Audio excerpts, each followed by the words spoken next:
Barcelona.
Good evening to you from Highmark Stadium in Pittsburgh, Pennsylvania. USL Championship after dark in the Steel City as Pittsburgh, top in the East, take on Hartford Athletic. Sean St. Jacques, Gary Bailey here with you. It's presented by Allegheny Health Network. We've had a 3-hour weather delay in Pittsburgh, but the fans have stayed put, and we are ready for action here in the Eastern Conference. Pittsburgh at the moment, top of the Eastern Conference on 44 points. Chance for them to extend their lead over the Charleston Battery and others below with 3 points. Against a Hartford Athletic side, yes, at the bottom of the table, but potentially starting to turn a corner under new manager Omid Namazi, who was promoted from the assistant job earlier in the campaign. And on the whole, Gary, when you look at the history between these two squads, Bob Lilly's boys tend to get the result when these two get together. They certainly do. Look at that, 8 wins, 2 draws, and just that 1 loss. In 8 of those games has been multi-goal games for Bob Lilly's side. So we hope for plenty of goals today. There's been a wait, so maybe we're due a cracking match. No question about that. The one win that Hartford got was at Highmark back in 2020. We will see if Hartford Athletic can recreate some of that magic here tonight. Hartford last time out were able to get a huge result at home coming from behind to beat New Mexico United. Yeah, that bouncing shot put New Mexico ahead. Then Openo gets a goal back after Makangila. This was disallowed actually, and this is the second one he had disallowed, Openo. So we will get to the fact that he scored the winner in the end, but a lot of frustration for Antoine Openo before that, and then eventually Makangila stuck one in, followed by Openo. So they won 2-1. The fans have stuck by it here at Highmark. We appreciate you sticking with us as well. After 3 long hours of waiting, the kickoff between top of the table Pittsburgh and Hartford Athletic is coming up next.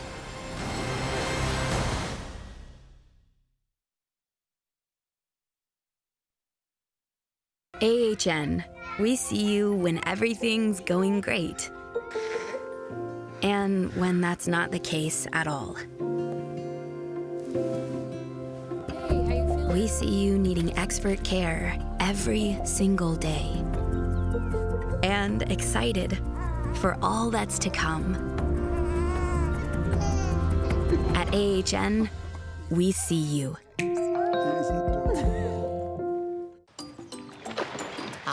This is the life. Hey, Gus, we're gonna play horse. How about a game of Gus? Winner gets the PA Lottery's $3 million fun fortune.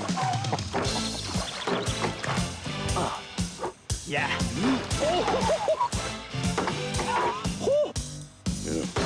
I won! Actually, you both did. Keep on scratching. Cannonball! Get fast, reliable Xfinity Internet, and you can add a whole new way to watch the entertainment you love. Introducing Now TV, the best value in live TV and streaming, just $20 a month. Get over 40 live channels, plus watch movies, shows, and live sports with Peacock Premium included at no extra cost. Now. Start watching in minutes, all with no annual contract. Get Xfinity Internet for $25 per month for 12 months and add Now TV with Peacock Premium included for just $20 a month. Okay, this is really happening. We're going to the Museum of Play. Do I start in the video game arcade, go to the aquarium, play superhero, or visit Sesame Street? What about the train? Legos, spaceships, giant puppets. We're not even out of the driveway and I'm already freaking out. Ah! With so much to do and see, everyone loves the Strong National Museum of Play in Rochester, New York. Tonight's match is presented by Allegheny Health Network, the official medical provider of the Pittsburgh Riverhounds SC. Sean and Gary back here with you, jumping into the starting lineups presented by Armina Stone. We begin with Bob Lilly's top-of-the-table Riverhounds. Yep, 4 changes from the side that beat Tampa Bay 1-0 last time out. Pat Hogan comes in for Joey Farrell, Langston Blackstock for Luke Biassi, Robbie Mertz in midfield for King Kenny Conrado Forbes, and Juan Obregon, a former Hartford man himself, replaces Tola Shawami. All those players who are out go to the bench. It's a 5-3-2 lineup for the Riverhounds. On the other side of the coin, Omid Namazi, former teammate during his playing career at Bob Lilly. Here's the 11 he brings with him to Highmark. Just the one change. Andre Lewis sent off in the last match, 2 yellows. He's suspended. Luke Merrill comes in, we think, on that left-hand side. So it's more of a 3-4-3. Expect a lot of work from Rito down the right-hand side, bombing forward, and also for Kembo Kabato on that left-hand side. We are excited to bring this to you. We've been waiting, like you have been, for the 3 hours to bring the action to you in the Eastern Conference of the USL Championship. Pittsburgh and Hartford, the Riverhounds, trying to close in on another regular season title. It would be their second in 5 years in the Eastern Conference, and hoping for home field throughout the postseason. Hartford mathematically are still alive for a postseason spot, and Coach Omid Namazi said, we are going to fight for it, and they're hoping a win tonight could potentially restart their season in the right direction, coming off of a big result against New Mexico United at home last time out. Again, history and the points would tell you that Pittsburgh are big favorites tonight against Hartford, but the one Hartford win did come here at Highmark back in 2020. We'll see if the boys from Connecticut can pull it off again, or will it be just another team on the list of big teams that have come to Highmark this season and not left with very much, if anything at all, after the match was concluded. 3-hour weather delay in the Steel City tonight. We appreciate you sticking with us, and we can't wait to bring you the action after the long wait. It is going to be, in the end, USL Championship After Dark East Coast Edition in Pittsburgh, and we are underway with the Eastern Conference leading Riverhounds in control in their black and yellows. Hartford in their light blue and whites are kicking from right to left. Pittsburgh have dominated Hartford in the head-to-head. Hartford are hoping to change the trajectory of their season at the right time, but is there enough time left for Hartford to make a late season playoff push?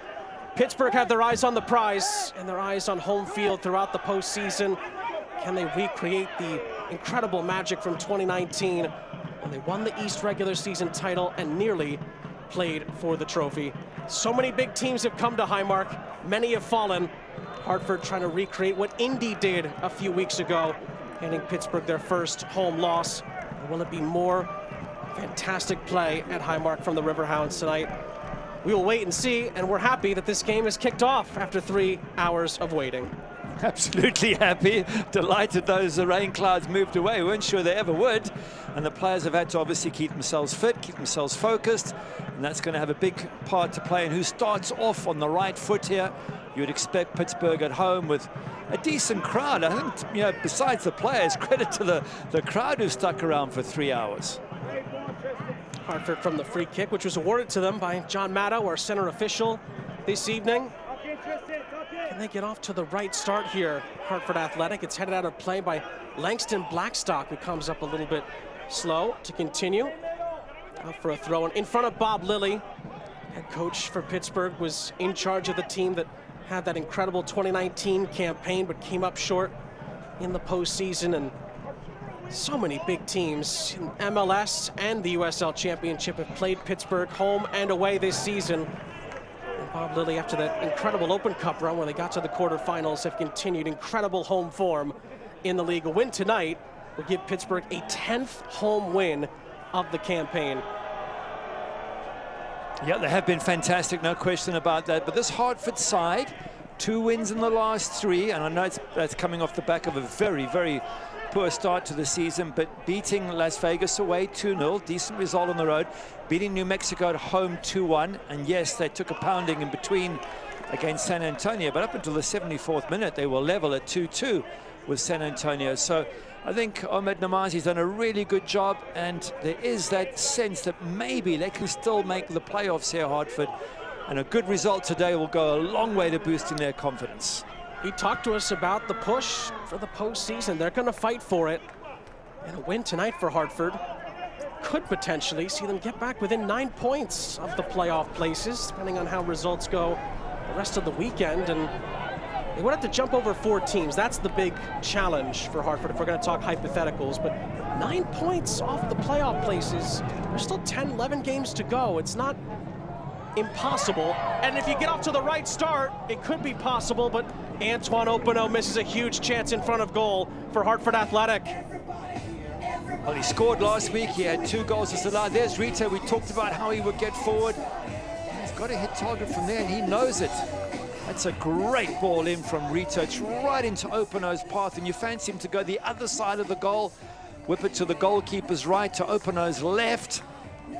And that would have been a fantastic start, as you quite rightly say, for Hartford. I think a very relieved Jamali waiting goals for the Riverhounds. Keys to the game are brought to you by the premium light lager that embodies all things black and gold, IC Light. And Bob Lilly did talk to us, Gary, about creating more chances. Yeah, I mean, defensively, they're the best defense in the East, so his focus is on attack. And last game out, they really struggled to create chances, so he wants more up front. For Hartford, it's exactly the opposite. They are the worst defense in the East. And Omid Namazi says, I'm not going to talk about anything going forward, because until we get our defensive structure right, then we're not going to do anything. So 2 teams with totally different and almost opposing views as to what they need in order to achieve success. Pittsburgh coming off that 1-0 win over the Tampa Bay Rowdies here last time out on August 5th. But Bob Lilly said, you normally can't keep a team like Tampa Bay down for that long, and thought they had to, at times, ride their luck in that game to finish off the result. But did mention that Tampa Bay did fade at the end of that game, and Bob Lilly's defensive structure played a big part in that. And this is a big early challenge here. Edgardo Rito, former Hartford player Juan Obregon Jr. involved, and Rito is praying here for the referee not to book him, but it appears a yellow card is in the offing. I think he was maybe even praying it wasn't going to be a red, because there was some studs up there, and you never know quite how referee's going to see one of those. So Rito, quite rightly, immediately apologizing, saying there was no intention, it was just a slip or whatever, or a mistimed tackle.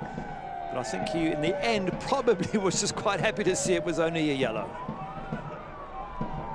Formerly of the Oakland Roots in the Western Conference, Edgardo Rito. It's a set-piece opportunity here for Pittsburgh. One of the local boys, Robbie Mertz, will stand over it. Went to Pittsburgh Riverhounds games as a kid. Now hoping to find a teammate for the Riverhounds inside the penalty area. You wait John Maddow's whistle, it arrives. Ball in from Mertz is hit with pace, but in the end, Joe Rice in goal for Hartford tonight makes a rather easy catch. Good hands from Joe Rice, who, by the way, has been a really impressive goalkeeper in a team that maybe has allowed far too many shots on goals, but he's taken the opportunity to show his value.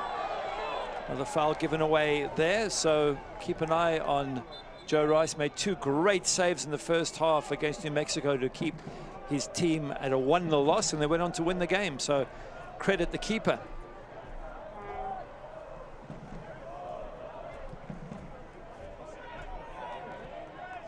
Talked about in the open the dominance Pittsburgh has had head-to-head against Hartford, but it's the first time these two have met in over a year. July 23rd of last season was the last meeting.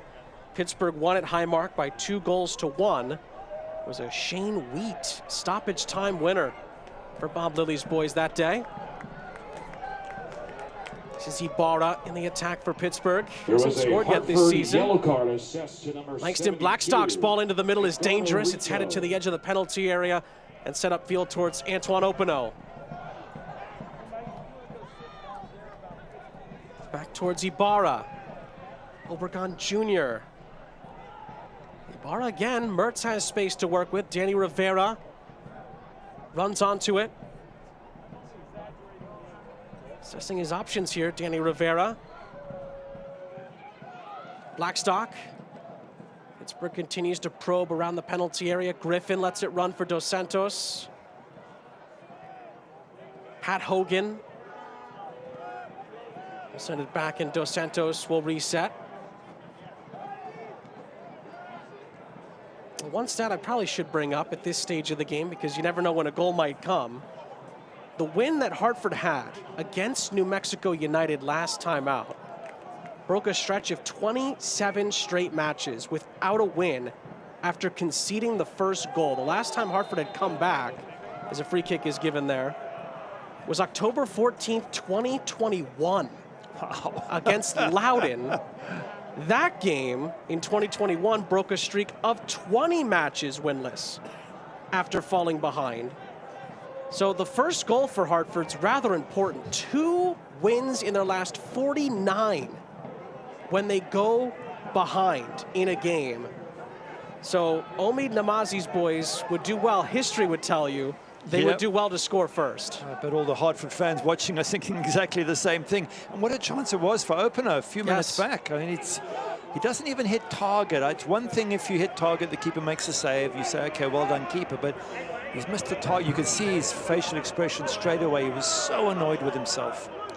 And just to put a bow on top of that stat, Hartford Athletics started playing soccer in the USL Championship in 2019. So a big stretch of their history has hinged on scoring first. There's no question about that. The stats back that up. And Hartford this season have 19 first half goals. That's the 3rd most in the league, but only 9 second half goals, and 2 of them came against New Mexico last time out. And that's something Omid Namazi's trying to sort out, trying to figure out. Obviously, firstly, defend well, as we've already mentioned. And then he said, since taking over, I've tried to build the confidence and I've increased the intensity of training so the games are at the same pace. And maybe that's part of the solution. You know, if you train hard for 2 hours, then you can go out and give 90 minutes of 100% football. It's a good ball into the penalty area, but well read by the Jamaican, Jamali Waite, who collects. Good goalkeeping as long as you get the ball. I was just thinking as it comes out, did he need to come for it? If Rito beats him to it, he's in trouble, but credit to Jamali Waite. Times it perfectly. And again, Rito on that right-hand side, as we saw when he was at Oakland Roots, is such a quality player. Gets forward extremely well, got a massive engine on him. And he could be one of the reasons why this team is beginning to improve. He only arrived, a couple of months ago from Oakland Roots. It took him a while to settle in, but I think the players are beginning to realize if you get the ball to Rito, he can be a major positive in terms of creating attacks. Hogan able to head it back to Jamali Waite for a recycle.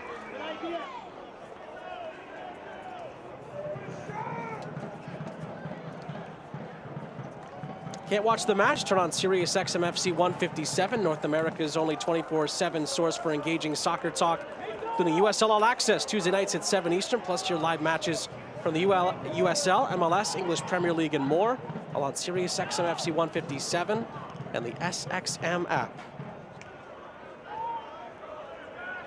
Of course, Hartford Athletic without Kyle Edwards tonight, who's out with a hamstring injury. Andre Lewis was sent off with a second yellow card that turned into a red last time out for Hartford. He'd only been booked once all season before picking up 2 yellow cards in 4 minutes. So those are 2 big losses for Hartford tonight. Also Elvis Amo.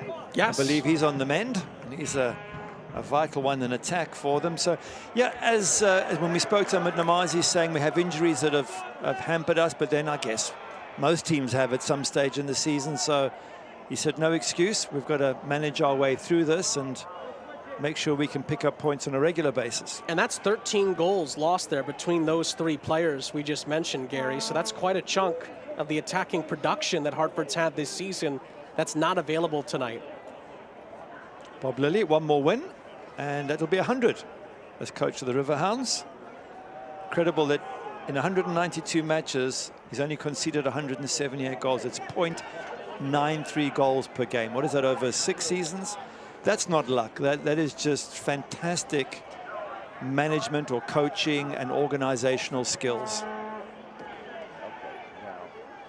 This season alone, the Pittsburgh run has just been so impressive because of who they've beaten throughout the campaign in all competitions. As Opano has 2 men on him here. Rivera sees him spin out of there, but it is going to be Pittsburgh with the throw. Beat New England at New England, beat Bruce Arena's New England at Gillette Stadium, beat Columbus here in front of a record crowd at Highmark, both in the Open Cup. And Memphis have come here recently. Tampa Bay's come here. Louisville, Sac Republic, none of them have left with any wins. The only team that has been Indy 11. Everyone else has dropped points, and more often than not, they've lost here. Yeah, Memphis were 2-0 up a couple of weeks ago. Still got beat 4-2. So, yeah, to your point, big job for Omid Namazi and Hartford Athletic, but again, 2 wins in the last 3. They've turned the corner, it would seem, and I don't think you can take anything for granted when you play against a team, and weather delay and everything else. It could just be that banana peel game for Pittsburgh if they're not careful.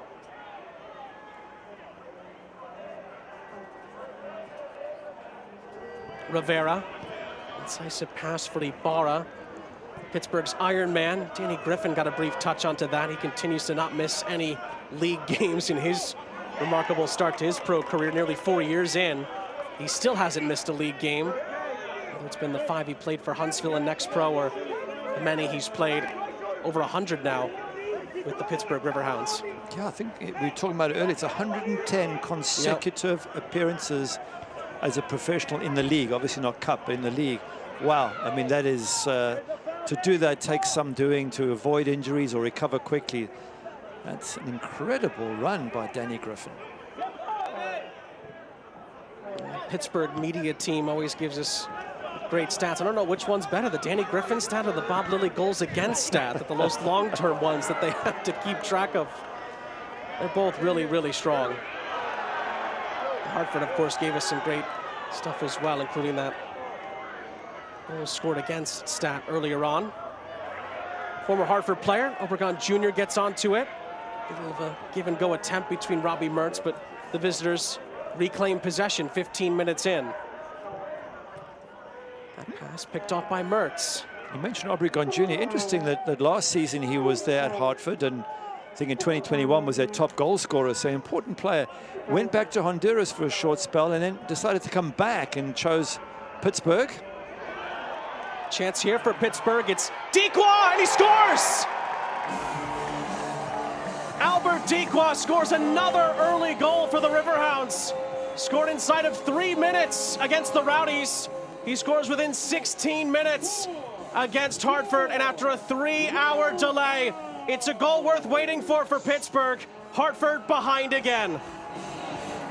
Have a look at this error here. The ball allowed just to get free there of Mendez, and it just gets set up for a really good finish there from Albert Dequa. But Mendez's first touch and taken off his toes brilliantly and set up there, nothing Joe Rice could do, and straight away looks at his defense. And for Modesto Mendez, in only his second match for Hartford Athletic, he doesn't control the ball properly, doesn't clear it, gets his pocket picked, and Albert Dequa gets another goal as he chases those at the top of the USL goal-scoring charts. Just what Hartford didn't need, especially given those incredible stats you mentioned about how difficult they find it to win once they go behind. 12th goal of the season for Albert Dequa. He's still right in the middle of the Golden Boot race, as you mentioned, Gary. And it's another bright start at Highmark for the Riverhounds. And the Steel Army, the faithful here, the ultras, if you will, for Pittsburgh, that have stuck around, and the others around Highmark.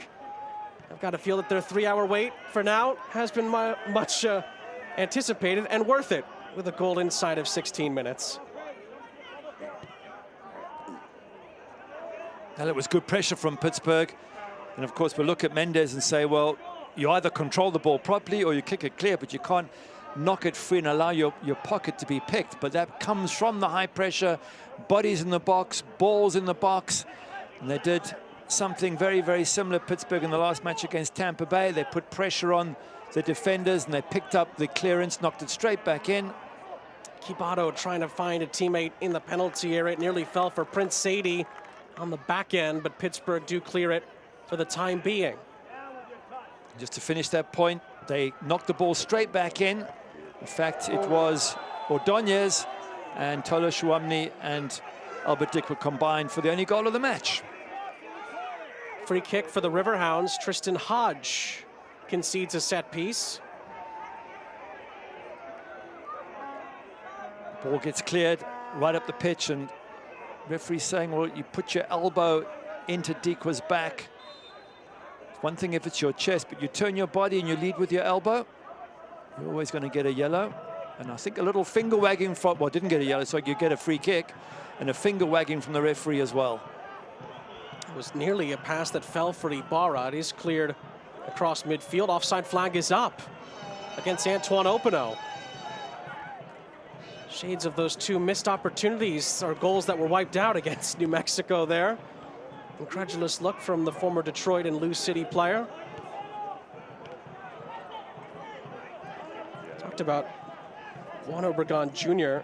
was with Hartford for the last 2 seasons, as you mentioned, and was Hartford's leading goal scorer in 2021. That year, he actually scored a club record 10 goals in that 2021 campaign. A goal scoring tally that still hasn't been matched in Hartford's history. He had 15 goals in total over the 2 seasons for Hartford. And he, of course, has scored once for Pittsburgh in that come-from-behind win against Memphis a couple of games ago here at Highmark. Chance here for Sadie in behind. It's a pass back to Jamali Wade, who couldn't pick that up, and it skewers out for a corner instead.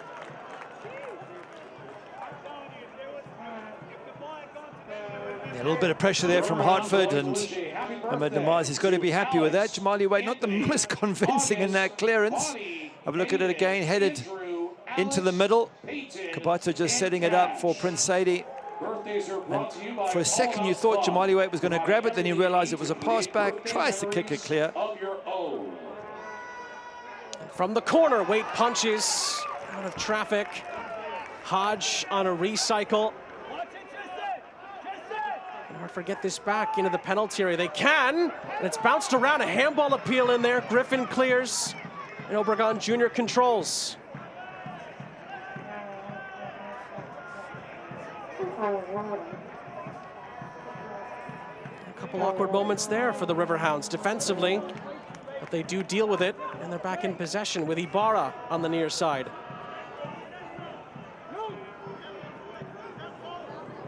This is what they can do so well, Pittsburgh. They can soak up pressure, then control the ball, control the game. They have that strength up front with the likes of Dikwe and Obregon Jr. But it's their domination of matches. The XG, the expected goals for teams like Tampa Bay when they come here, is so small. They give you absolutely nothing. It was 0.21. Don't forget, Tampa Bay, one of the top sides in the East. They just have this ability, Pittsburgh, just to not allow you a sniff at goal, very few sniffs, while they control the match and then look for opportunities themselves. They've done it brilliantly all season. Same Rowdies team that had put 3 past Tulsa before that Pittsburgh game and put 4 past Monterey Bay earlier tonight. Yeah. And it's not just Tulsa that they restrict. They restricted Memphis to 0.29, even though they gave away 2 goals. They were well taken goals, and so they really do strangle teams, especially at Highmark Stadium. The other remarkable part about that Memphis comeback is that Pittsburgh scored 4 goals in 20 game minutes on either side of halftime to turn a 2-goal deficit into a 2-goal victory. And now Robbie Mertz may have been a bit tardy with his challenge, and he is booked. It's a yellow card.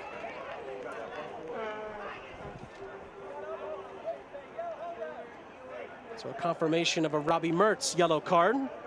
Sees Hartford win a free kick. Number 14, Robbie Mertz. Let's take a look at it and just see whether it was a fair decision. Doesn't see Prince Sadie coming in until the last second, so he was genuinely going for the ball, but gets a bit of the player as well. Sometimes referees let you get away with that, sometimes they don't. So that's 2 players who have to be extremely careful, Robbie Mertz and Gardo Rito.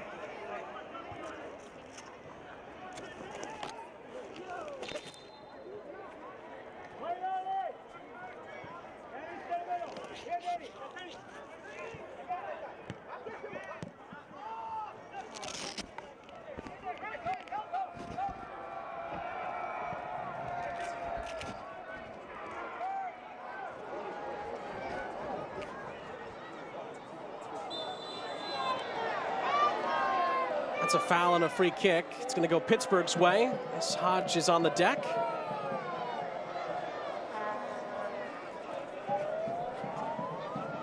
Ibarra pleading with the referee, as many have so far in this first half. It appears it's just going to be a warning and not a caution.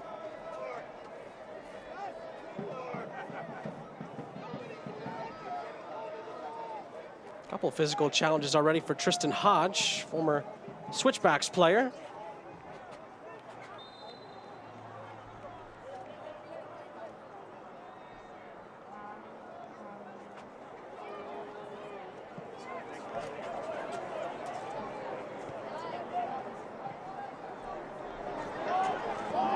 Obregon Jr.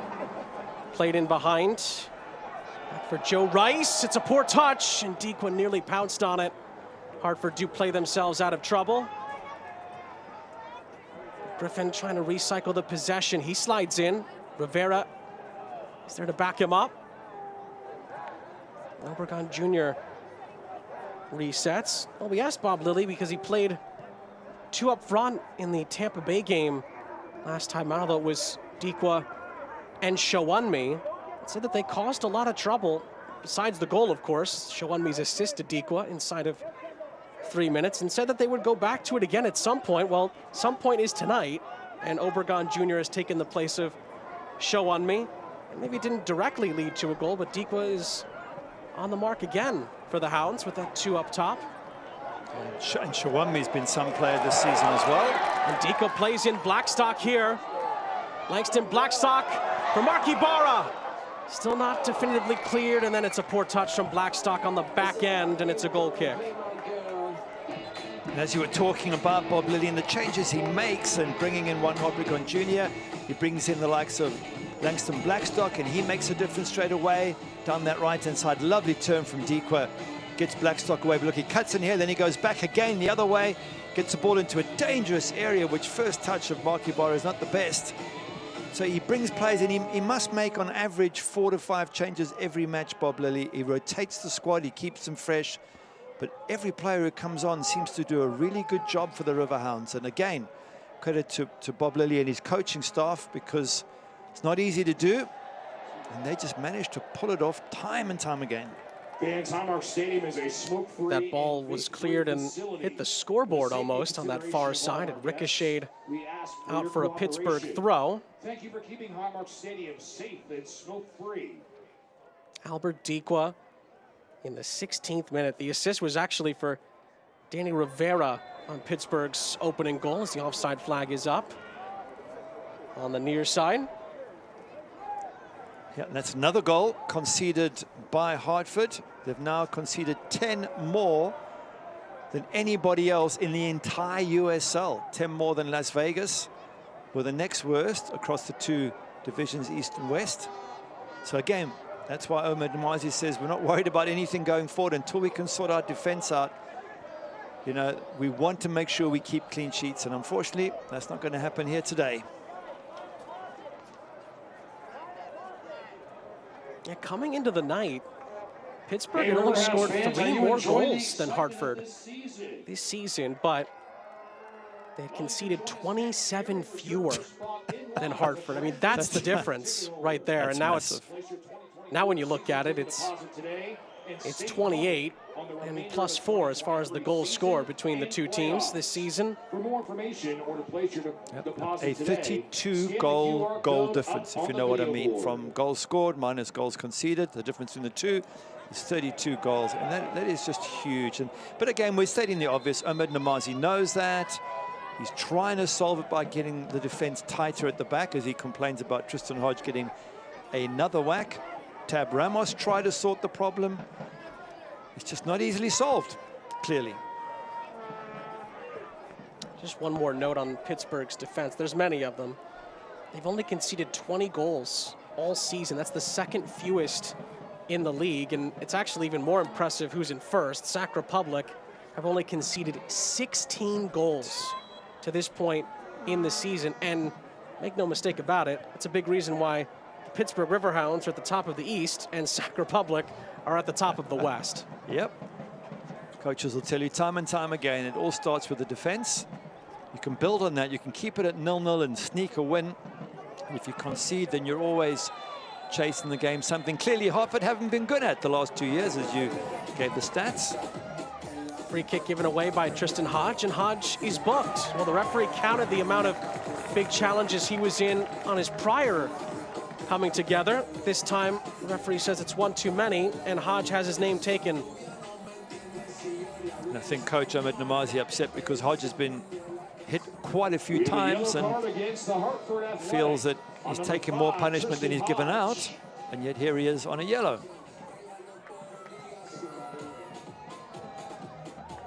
Of course, we talked about Pittsburgh and Sac Republic. They played here at Highmark a few weeks ago.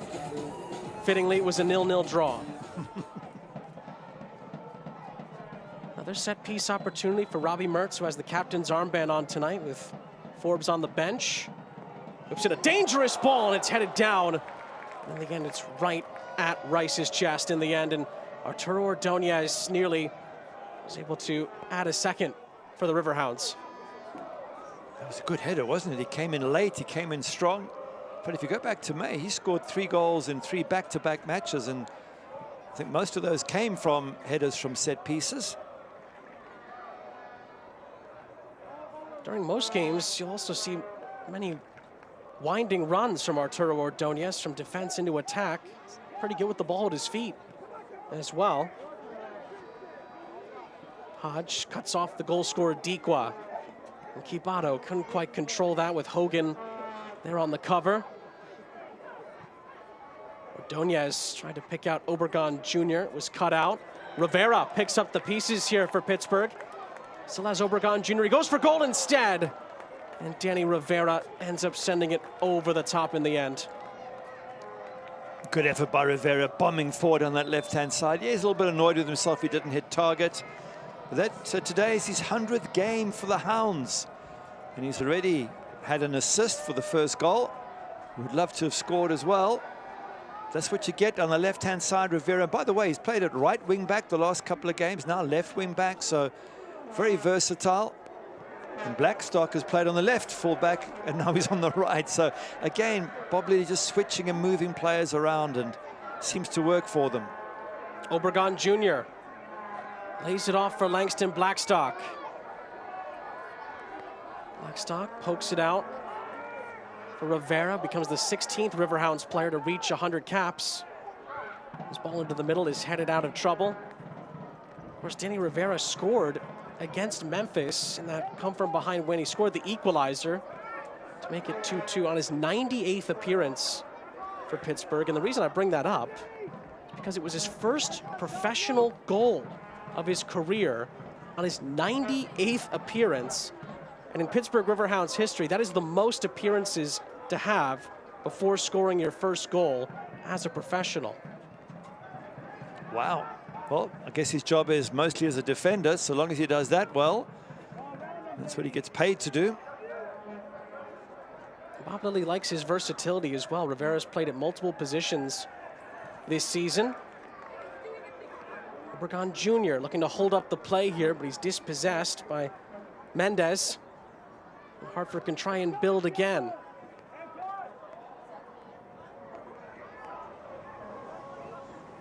The script from the New Mexico game for Hartford is unchanged, fell behind.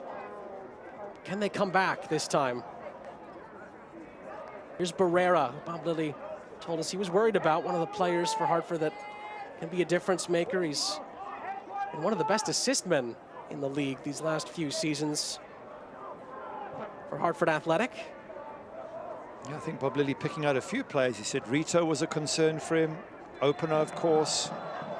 And he said, long as they don't get the first goal, and, well, they haven't, so I'm sure Bob Lilly will be pleased with that. He was concerned that if Hartford went up, that it would be even more difficult. Rito is slow to get up here. Rivera was the one that was penalized. It is a free kick for Hartford Athletic. As you can see there, the rain has continued to fall here in Pittsburgh. Just hope the other elements surrounding that don't hinder us moving forward, as it did during the 3-hour weather delay for those just joining us. Yeah, the rain's not a problem, the lightning is. Lead Namazi looks on. We had a good conversation with him. Again, Bob Lilly and Coach Namazi were former teammates at back in their playing days, indoor and outdoor soccer. Played for the Maryland Bays for a season back in the early 90s. The ball was played in. Ordonez, beg your pardon, Dos Santos was able to head that out of trouble, and then Obregon Jr. nearly strided away, but it's brought back for a foul and a Hartford free kick. We asked Bob Lilly about the playing days with Omid Namazi, and he actually gave us a player scouting report on Omid Namazi. He gave us a full breakdown on how Omid was as a player, but first things first, we look at the challenge.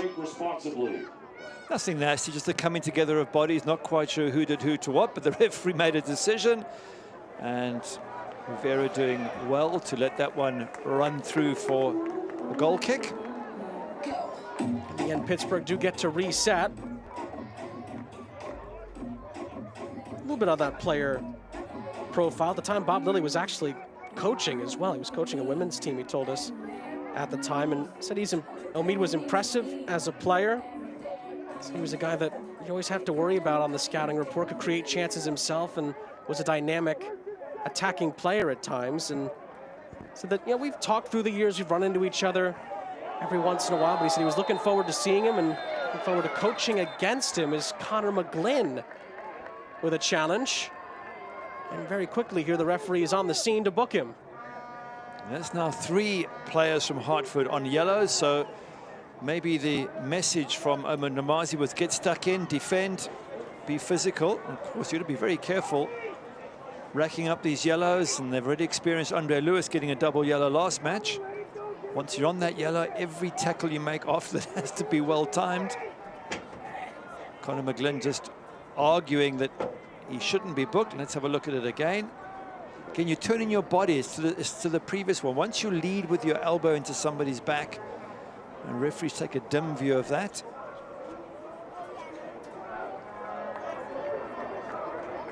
Well, Bob Lilly told us in the lead up to this game, they're not going to look past Hartford. Yellow card against Hartford. Pittsburgh, of course, play Hartford 2 times in the next 3 weeks. Very similar to the run they had with Lou City earlier in the campaign. 2 times in very quick succession. Of course, that's sandwiching in a very daunting task of having to go to Orange County, who might be the hottest team in the league right now. I think they are. What is it, 6 wins in the last 7? It's a very, very interesting game, but one in which they probably look forward to because they're playing so well. They're sitting top in the East. You want to get tested, and Orange County away, besides all the travel, will definitely be a big test for them. Again, more rotation, but because they rotate virtually every match 4 or 5 players, I don't think rotation worries the Pittsburgh squad. They know they're going to be rotated. They're comfortable with it. They move, as we mentioned, the fullbacks play left or right side. They can be switched. And it just allows you to manage players' minutes over the course of the season without players feeling like they're being dropped or they're not playing well enough. The sense is you're going to be rotated. If you can put King Kenny on the bench, on the bench. I bet he wishes he was on the beach. On the bench, then I think all the other players realize that it's good to have a rest in between. It gets you at your peak when you do play. Offside flag is up here against the goal scorer, Dikwa. Wonder how much the Open Cup, Gary, played into that as well. They were almost forced to rotate during that quarterfinal run, which matched Pittsburgh's best ever run in that cup competition. And with games coming thick and fast in the league always, and Pittsburgh almost kind of got into a rhythm of doing that, and boy, has it paid off for them so far this season. It has, but it's one of those, you speak to different managers. I think Tom Son had a big run with Birmingham Legion, and he said, looking back, he wasn't sure that was the right thing because it took his eye off the league, and they went on a run of, I think, 5 or 6 games without winning. So it's a difficult one. If you can go far in the cup, it's wonderful for the club, but it more often than not does impact your league form negatively. Although I will say, if you can survive a trip to Gillette Stadium to take on New England, maybe Orange County doesn't look as bad after that. We'll wait and see. Blackstock with a searching ball over the head of Dikwa and then cleared away before Obregon Jr. could pounce. Hodge does well there, under pressure. Torres looking for Openo, and it's over his shoulder and out of play. He's a crucial player for them, Openo. We've seen him score a lot of goals for Detroit and Lou City in the past, and even the last match, the 2 disallowed and the one he did get. But he needs good service. That one just flying way over his head doesn't give him a chance to bring that down. That goal was actually the 40th goal of Antoine Openo's career. He joined the 40-40 club in the USL Championship. Regular season goals and assists. He has 46 assists in his career. He's just the 4th player in USL Championship history to achieve that mark. Rather impressive. As Mertz tries to dink it through, Rice on the scene. The company that Antoine Openo joined is rather impressive. Enzo Martinez, Aiden Quinn, and Solomon Asante are the only 3 others that have achieved that. And now Antoine Openo is on that list. Those are all quality players, and that's why I say you need to get him on the end of the ball, Openo. If you're going to have a player of that quality, give him good service. Look at these long balls are down. He's not getting them to his body. He's not the biggest player, so it's not like he's a 6'4" striker. He needs good service into space behind the back 4 or to his feet.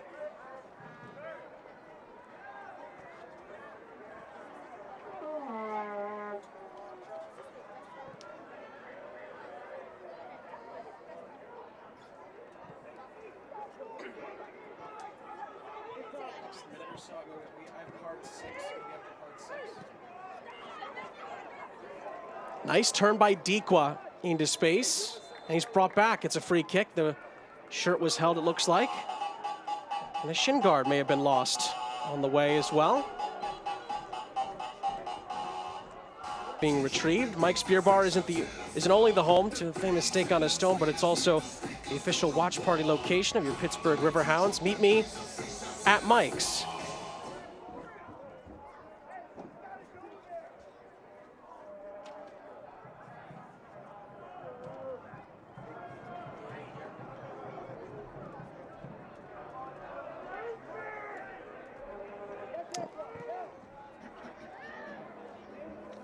Well, Pittsburgh had a famous golfer in the vicinity in the park earlier on tonight. John Daly, 2-time major champion, an Open champion, and a PGA champion as well. Wearing the Pittsburgh gear after the rain delay. And in the meantime, Pittsburgh have won a penalty. Juan Obregon Jr. is going to step up, and Hartford could go 2 down. Here's what we missed while we were looking at John Daly's appearance. Ball knocked into Obregon Jr., and it's Modesto again. Modesto Mendez who gives away the penalty. The player who had his pocket pick for the first goal. He's not having the best of matches in this first half. Huge opportunity here for Pittsburgh, and it's the former Hartford Athletic player who's going to step up and take the penalty here. Juan Obregon Jr. scored against Memphis for his first Pittsburgh goal a few matches ago. Can he double Pittsburgh's lead and score against his former club in the process? It's Obregon Jr., and he scores. He won't celebrate against his former club, but he gives Pittsburgh a 2-0 lead on the stroke of halftime. And the Riverhounds at the top of the Eastern Conference are in control once again here at Highmark. That's another goal conceded by Hartford, unnecessarily. Penalty given away. Credit to Juan Obregon Jr. for getting in the box, tempting Modesto Mendez to make contact. Down he goes, he gets himself up, and then steps up and thumps that into the back of the net. Joe Rice going to the keeper's right. The ball either through the middle or maybe slightly to the left of the keeper. Let's have a look at it again and see where it goes.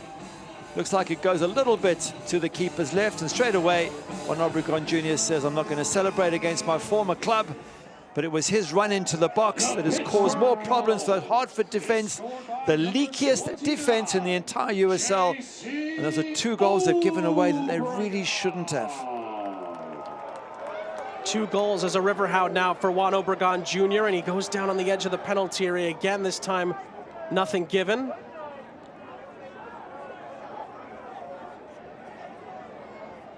Two minutes left in the half. Pittsburgh are in control of the match.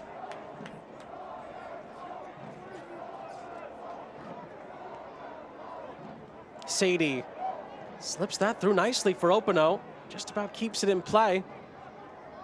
Can Hartford find a riposte at the end of the first half? Pass there lets Opano down, but then it's cut right back out. Barrera tried to drive one towards the penalty area. Blackstock tried to keep it in. It stays with Hartford. This is a problem now for Hartford. Last match they went 1-0 down. You can get back from 1-0 down and win. But to get back from 2, that's a real mountain to climb. Now Ibarra. Pittsburgh looking for another. Obregon Jr. through the smoke. Deekwa's in the middle. Griffin's in the middle. It's behind Griffin. And Barrera is there to help things out, and Hartford do deal with it in the end.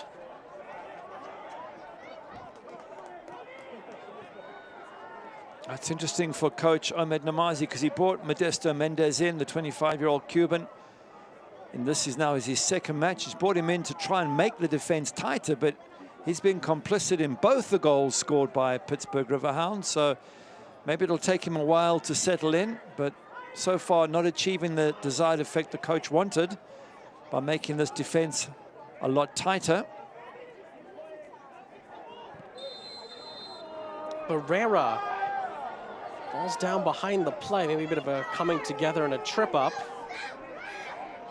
Hartford free kick. As we approach injury time at the end of the first half.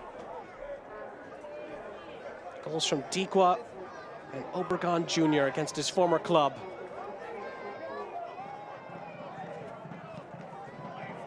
Into the penalty area it goes, dealt with by Griffin.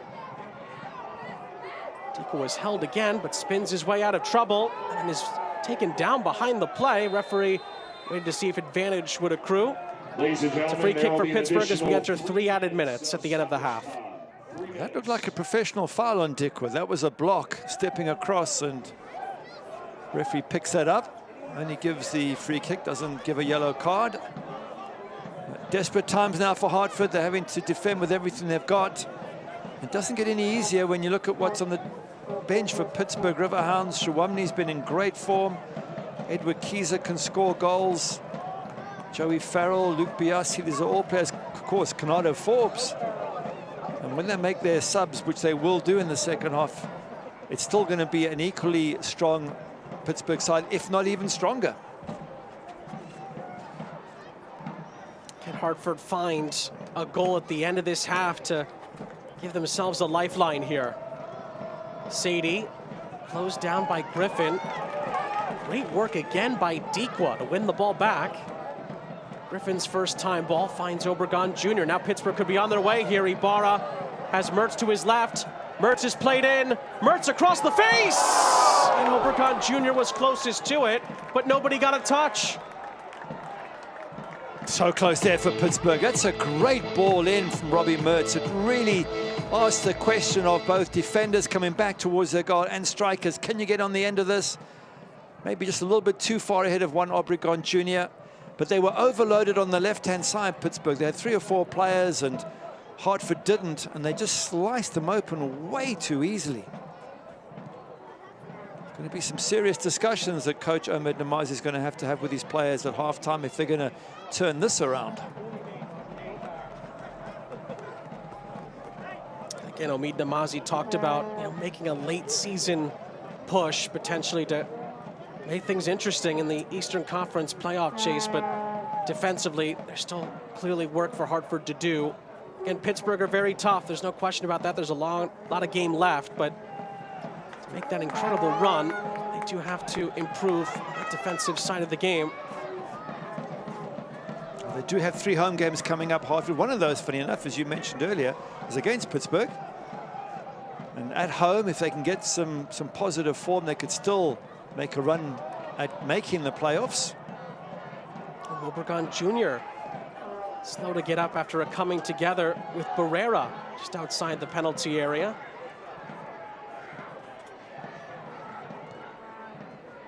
Ball played down that far side, covered by Dos Santos. And Dos Santos is fouled by Merrill. And that might be the last act of the half. And it is the last act of the first half here at Highmark. Well, it was worth the wait after the 3-hour delay from a Pittsburgh point of view, but for Hartford, more work to be done after 45 minutes. Goals from Deekwa and Obregon have Pittsburgh 2-0 up. Yeah, Pittsburgh very much in the driving seat now. They've got, as I mentioned, they've got so much power on the bench.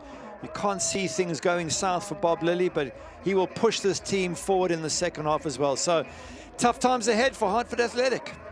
Big 45 minutes still ahead for both teams. Can Pittsburgh extend their lead at the top of the Eastern Conference? They're off to a flying start at Highmark. Hartford with their backs against the wall in the Eastern Conference. Plenty of work for them to do at the half. At Highmark, Pittsburgh ahead by 2-0.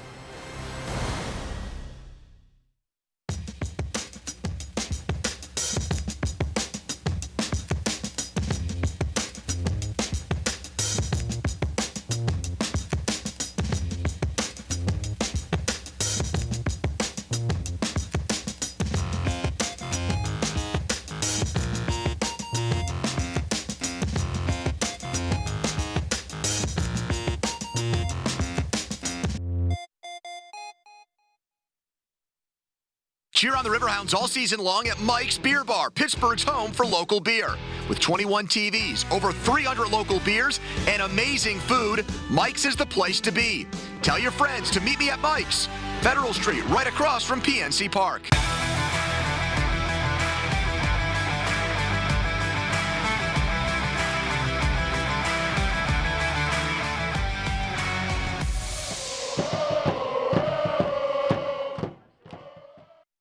Pittsburgh, stop breathing dirty air and contaminants trapped in your home's air ducts and dryer vents. Call Sears Air Duct and Carpet Cleaning or go to SearsClean.com. Our professionals will clean and disinfect your home's air ducts with powerful high-pressure vacuum equipment that cleans the air your family breathes. We love our pets, but their hair and dander get trapped in your air ducts and their odors in your carpets and on upholstery. Sears can clean it away. Call Sears Air Duct and Carpet Cleaning for a healthier home. Go to SearsClean.com. My name is Sherry. All I remember is a white swipe come in front of me. I had a fractured neck, a C1. I had a compound fracture of my right arm. When Armin reached out to me, he reassured me everything's going to be okay. The first thing I want to do when I meet someone is be a real person with them. As a personal injury lawyer, it's my job to make sure that someone gets compensated for those what-ifs that come down the road. At Edgar Schneider, I found humanity. It is not just about the money. Back here at the half between Pittsburgh and Hartford, and Pittsburgh leading the visitors by 2-0. Halftime is brought to you by Highmark Health. Sean St. Jacques, the Manchester United legend, Gary Bailey back here with you. And first things first, during this halftime, we take a look back at some of the notable results from earlier in the week in the USL Championship. We start with the summer showcase between the Switchbacks and FC Tulsa. It ended 1-1 in Widener Field. Mano Yusuf just bending that one in from out wide. Absolutely brilliant. And I think his was brilliant. Fjellberg also gets a great strike. Look at that on the volley to get the equalizer for Colorado Springs Switchbacks. It was a great showcase, was a great event overall. And then, of course, big game between San Diego and Loudoun. Loudoun looking like they may have left California with the points, but Nate Miller's boys were clawed back. Yeah, El Medcar there. They didn't clear their lines properly, San Diego. It took them a hell of a battle. Blake Bodley in the 86th minute getting the equalizer. And then 90th, Evan Conway also with a header. 2 headers find the back of the net for San Diego. Big win in the Western Conference playoff race. And in the Eastern Conference playoff chase, huge win for Indy 11 over Birmingham on Wednesday. Asante Tugwenzade, he gets up with a head. He scores a couple of goals in this match against Birmingham. They really are in form at the moment, Indy 11. Asante pulling some strings, and they managed to get another one in. Douglas Martinez and Roberto Molino with the 2 goals. So a fantastic 4-0 thumping of a Birmingham side who's dropping rather alarmingly down the table. It's that time of the year. Every game means so much in the race to the postseason in the East and in the West as well. We'll take a break here in Pittsburgh. Riverhounds lead by 2-0. We'll get to news and notes, the schedule, and give you a live scoreboard update from around the league coming up next.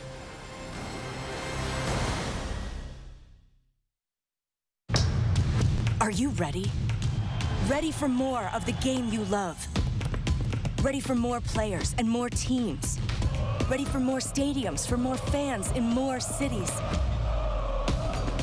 This is a different league, the USL Super League.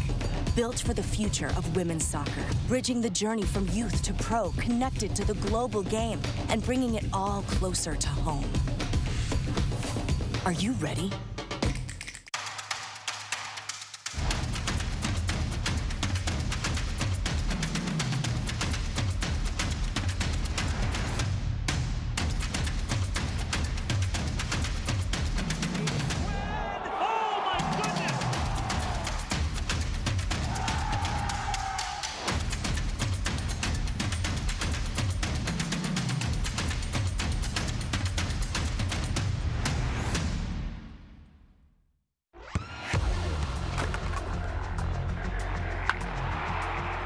We all have goals. But let's be honest, most of us aren't going to be professional athletes. But if your goal is to finish your degree, we can help. Come to a university that puts your goals first. Bellevue University, your partner in finishing goals.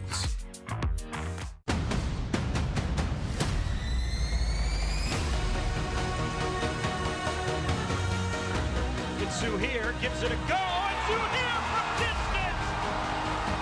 How about this start for San Antonio FC? 5 minutes in, they're up 2 goals. RGV, Davila trying to sneak one in and does! Oh my goodness, RGV, a fantastic goal!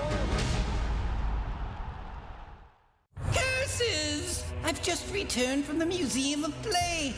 The fairy tale forest, Berenstein Bear Treehouse, superhero universe, it must all be mine! Did you know they have a whole room full of pinball machines? Did you? And that video game arcade? So cool! Oh, I'll be back, Museum of Play! With so much to do and see, everyone loves the strong National Museum of Play in Rochester, New York. Sean St. Jacques, Gary Bailey back here with you at the half in the Steel City. The Riverhounds, after a 3-hour weather delay, leading Hartford Athletic by 2 goals to nil. Dequa and Obregon Jr. on the score sheet. 45 minutes down, 45 still to come. And during this break, we'll take a look at the USL news and notes to begin things. Around the league, big news, of course, that North Carolina FC is going to rejoin the league beginning in 2024, and history being made with Sac Republic's signing of 13-year-old Davian Kimbrough, youngest professional athlete in the history of American team sports. And of course, Gary, the game's coming thick and fast, all with playoff implications. ESPN2, August 16th, San Antonio, the defending champions, against RGV. Yeah, I mean, with the exception of Las Vegas Lights, I think every team has got a chance of still making the playoffs. So it's a very tight league, East and West. Absolutely fantastic. Probably, I would think, the best USL league of all time. It really is up there. There's no question about that. And after the great Western Conference race we had last year, it appears we're going to have something similar this season. Upcoming schedule in the league. Boy, are there a couple of big midweek games. We talked about the champions against the Toros. Orange County against Pittsburgh is certainly one of the games of the week. FC Tulsa and Tampa Bay, rematch of that 3-0 at Al Lang last time out between those two as well. And also for the Hartford fans watching, they're at home against Miami FC. As you mentioned, 3 home matches coming up, including the Pittsburgh one. If they can't win on the road, they have to win their home games if they're going to have any chance of making the playoffs. And Lou City will want some retribution after Birmingham went to the Lynn Family Stadium and stole it against them in stoppage time in their first meeting this season. We'll see if Danny Cruz's boys can return the favor in Alabama in the rematch on Saturday. Lots of good stuff to look forward to in the future. Tonight's been a pretty wild night in the USL Championship. Some scores from around the league. Crazy game between Lou City and RGV, finished 2 apiece. Sac Republic salvaged a point at Birmingham, and Indy went to South Beach and beat Miami. Wow, some very, very important ones there. Lou City held by RGV. San Diego 1-0 down at home against Memphis at halftime, so we can give you some of those scores as the second half of our match goes on. But yeah, as you mentioned, everything is so tight. Not just can you make the playoffs, but where do you finish? RGV still alive, and that draw at Lou City, that'll give them plenty of confidence. Big game for Pittsburgh as well, considering Tampa Bay won tonight. Charleston won tonight at Detroit City as well. Tough place to go. The Battery left Hamtramck with all 3 points. We'll see if Pittsburgh can match here tonight with 45 minutes still to play against Hartford. They're in good shape right now, leading by 2-0. We'll get to the highlights, the stats, and the second half kick from Highmark. All of it is coming up next.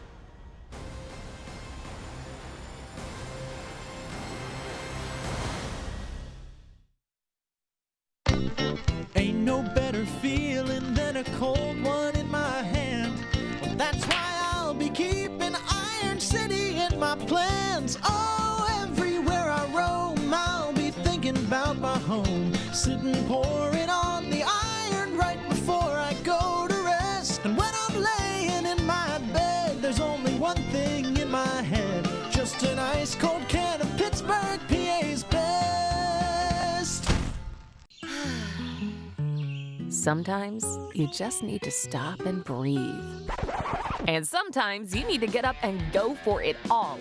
Hike, bike, ride, slide. Go back in time or speed ahead. Take a dip while you sip. This is your time. Don't waste a second. Go all out in Pennsylvania's Laurel Highlands. Enjoy summers at your pace, in your place. Book now at GoLaurelHighlands.com. This is the life. Hey, Gus, we're gonna play horse. How about a game of Gus? Winner gets the PA Lottery's $3 million fun fortune. Yeah.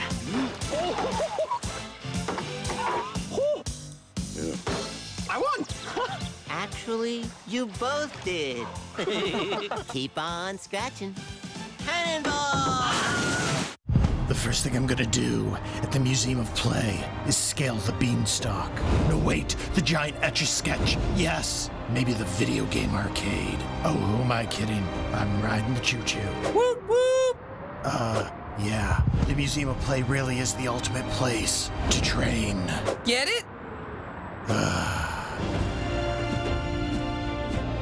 With so much to do and see, everyone loves the strong National Museum of Play in Rochester, New York.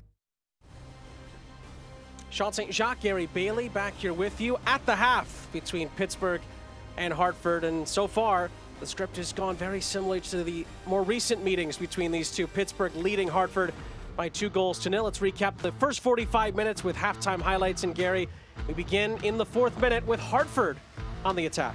Yeah, great chance for Opener. Rita does brilliantly well, puts the ball perfectly onto Opener's right foot. He doesn't hit target.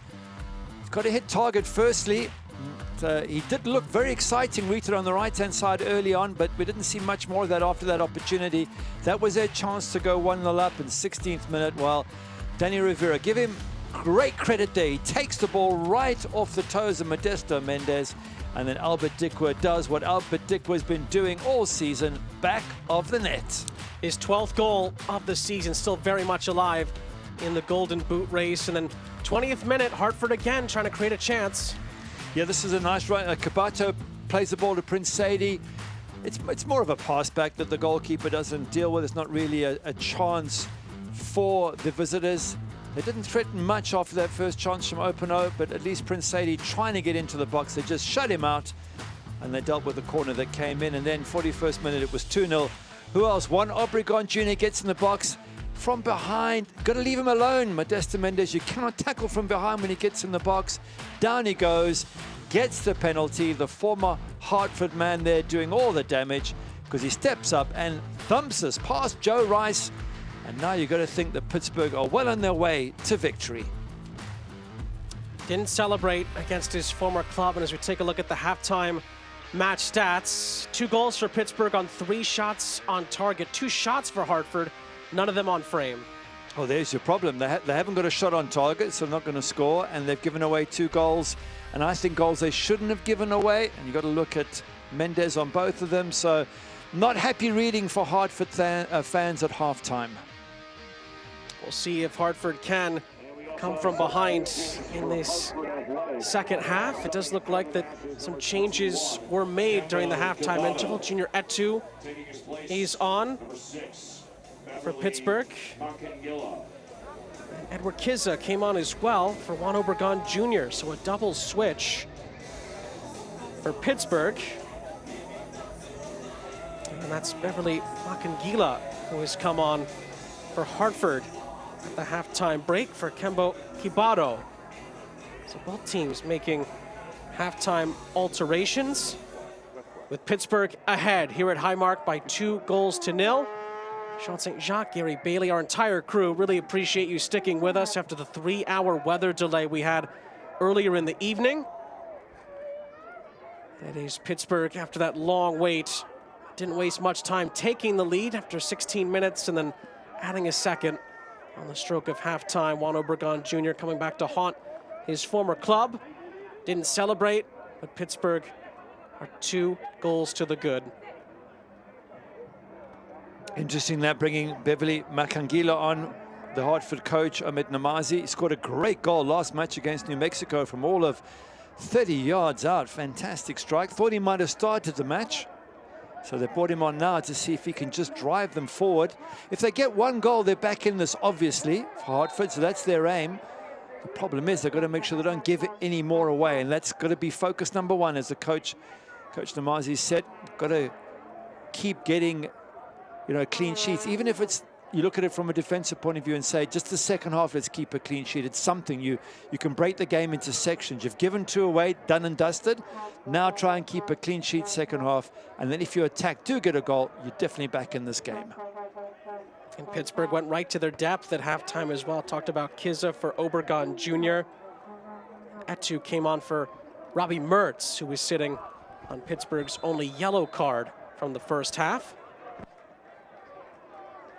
4 players for Hartford still on yellows to keep an eye on: Hodge, McGlynn, Mendez, and Rito. And Bob Lilly was having a word with Juan Obregon Jr. off to the side. That's good thinking from Bob Lilly to get Robbie Mertz off because of the yellow. He can afford to do it. 2-0 up. Got a very powerful bench. Junior Etta, what a good player to bring on.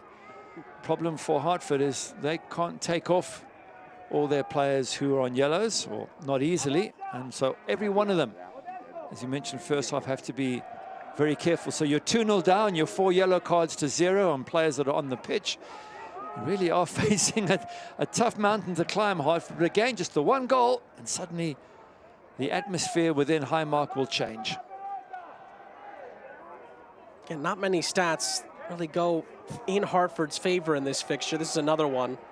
Pittsburgh are unbeaten in their last 9 USL Championship matches when leading at the half. 6 wins and 3 draws. That goes back to September 15th of last season. Birmingham Legion came from behind after being down at the half against Pittsburgh to beat them 2-1. It's the last time Pittsburgh has had a halftime lead and not come away with at least something. And if you want to stay with stats, just look at expected goal, which is probably the best measurement we have to suggest how well a team have played. Pittsburgh 0.94, which suggests they should have 1 goal. Well, they've got 2, so they're above that. But for Hartford, 0.17, and I'm assuming all of that was Opener's chance in the first couple of minutes when he missed targets. So not good enough from Hartford going forward, not good enough in defense. You add those 2 together, and that is why they're 2-0 down and facing an uphill battle.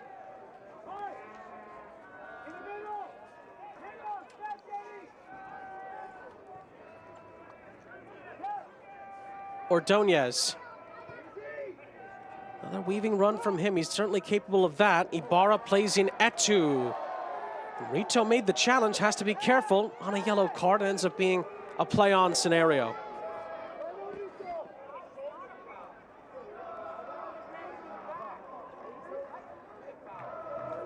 Again, have to credit the fans here for Bob Lilly's group that have stayed and are still making an atmosphere for their Pittsburgh Riverhounds. Yeah, they are brilliant. I mean, the players are paid to be there, so, you know, they have to be there. So does Bob Lilly and everyone else. But the fans, they can hightail it out of there, even though one of the famous ones did. Yes. As we were just showing the famous golfer. John Daly, of course. John Daly, yep. with all, remember back in the day, used to wear those bright colors and just lost his way a little bit and tried to make a comeback. Great character. Maybe still watching on TV, but decided the rain was a bit too much for him. Well, not every golf umbrella is big enough to keep you dry, so. 2-time major champion. Won the Open Championship at St. Andrews That did surprise me because he always hit it longer than most. So I thought that, you know, playing in the British Open is not the place to hit long balls, especially back in the day. But he was able to do it. So, yeah, back in his time, he was some player.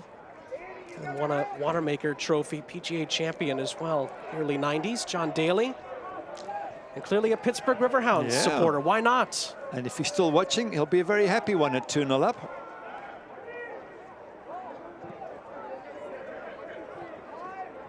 Etu. Nice recovery to keep it away from Rito. Rivera got the assist on the Dikwa goal. Switches the point of attack to Langston Blackstock.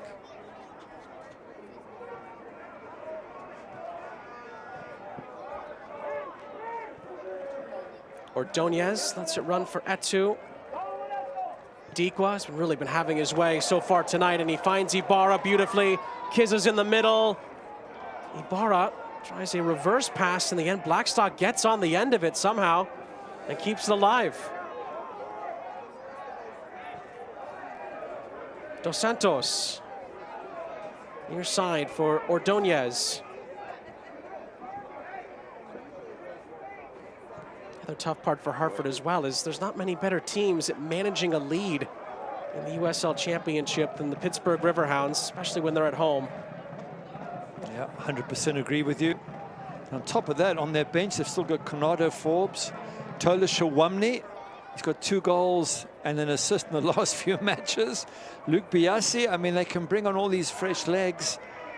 And if they're not strong enough already, those fresh legs will make a big difference for Pittsburgh going forward. Nice run from Ordonez, and he shoots at the end of it. And nearly hits the target. What we said earlier, how good he is with the ball at his feet. He nearly put that on frame for Joe Rice to deal with. That wasn't a bad effort, was it? It's more the sort of effort you get from a striker. He wasn't far away. He was heading towards that top corner. But this is the work that Pittsburgh do. They close you down. They're looking for turnover ball in dangerous positions, as they did when they got that first goal. And Hartford just struggling to play out. Look at this. They're under pressure. They're unable to build much going forward.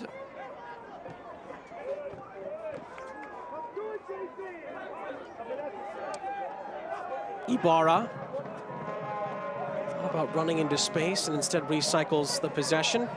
Don't miss a minute of the action in 2023, whether your club is on the road or at home. Catch nearly every second of the USL Championship action on ESPN Plus, home of the USL La Liga, the Bundesliga, UFC, and more. Sign up today at plus.espn.com.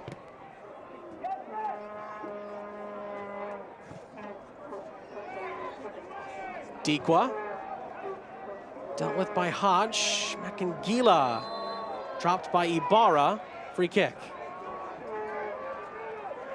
Makangila doing well just to win that free kick. Now he's fresh energy. He brings that onto the pitch for Hartford. They do have 1 or 2 others they can throw on. Asher Pollen is on the bench. Matt Sheldon, Robin Lepere, Daniel Bloyo, Cavarad. These are players that are going to have to appear at some stage as they start chasing this elusive opening goal. They've got to get themselves back in the match somehow. And that wayward pass from Tristan Hodge is not going to help them do that.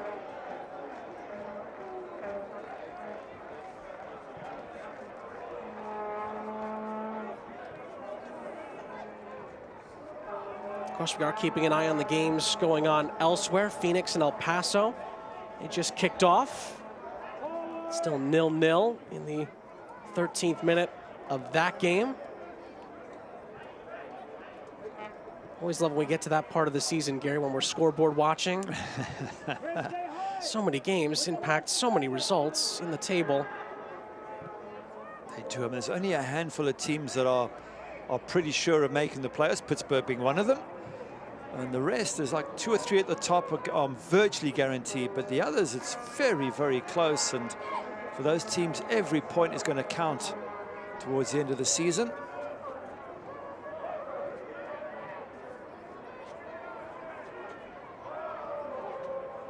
And this is something Pittsburgh can do. They can play it around at the back. They can tire out Hartford. They can switch it left to right because they've got the 2-goal lead. There's no urgency necessary. It's Hartford who have to take risks. It is going to be another Pittsburgh free kick. again. Seems to be a theme tonight. Referee John Maddow reminding Danny Barrera how many challenges he's had, and presumably the way this has been going tonight, the next one could lead to a booking for the Hartford midfielder. In this case, it leads to just a set piece for Pittsburgh.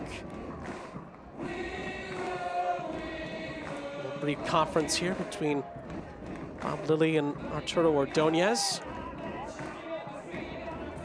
Well, Bob Lilly said they weren't going to look past Hartford. Said it was easy to with that Orange County game coming up, but Bob Lilly said it's more important to get the momentum from another home game and then take that out west. And that's what they're trying to do. As Kizza looks for a third, and it's parried over the top by Joe Rice and out for a Riverhounds corner. Nice save from Joe Rice. Got to have strong arms to push that one over the crossbar. It's a good volley, lots of power behind it. Ibarra's ball in. Kizza one touch, bang, and then goalkeeper just make sure that that goes over the bar. And that's shot from, what, 12 yards out. That's coming at you very, very quickly. Good goalkeeping. Nearly a chance there to add a third. 3 goals this season for Kizza. Ibarra from the corner, it's headed down, and it's headed wide of the goal. Dikwa and Kizza were both in the area. Neither of them could redirect it on target. This is the thing about Pittsburgh. They just keep coming at you. They bring subs on, and they're hungry, and they're quick, and they're working hard, and they're dangerous. You haven't even got Shawunmi on the pitch yet. So it's not going to get any easier for Hartford. And again, they don't hold on to the ball. They don't threaten up front. Dikwa upended by Hodge, who's already been booked. And that's the problem when you're booked. Be so careful. Now, to me, that's not a second yellow. It would have been very harsh, but again, totting up, the referee might be looking at, I'll let you off this time, but you missed time another tackle, you will get the second yellow. So the pressure building on Hartford. Albert Dikwa now has the captain's armband after the Robbie Mertz halftime substitution. Slow to continue here for Pittsburgh. Scored his 12th goal of the season for Pittsburgh's first of 2 in the first half. He's helped back onto his feet. We'll keep an eye on him.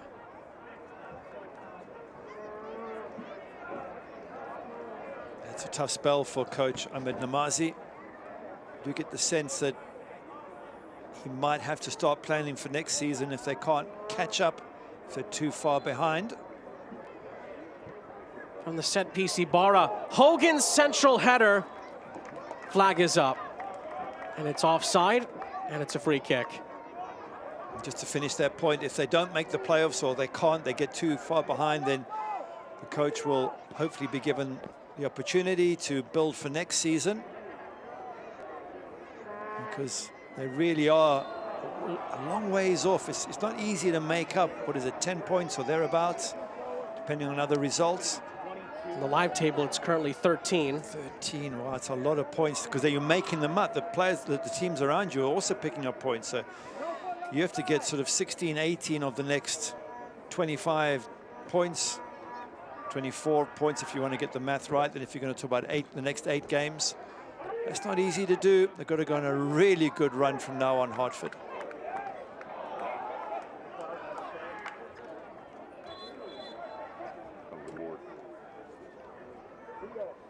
Substitution for Hartford Athletic. Robin Lepert, he's going to come on. And Modesto Mendez sitting on a yellow card. He's going to exit. Tough night for him.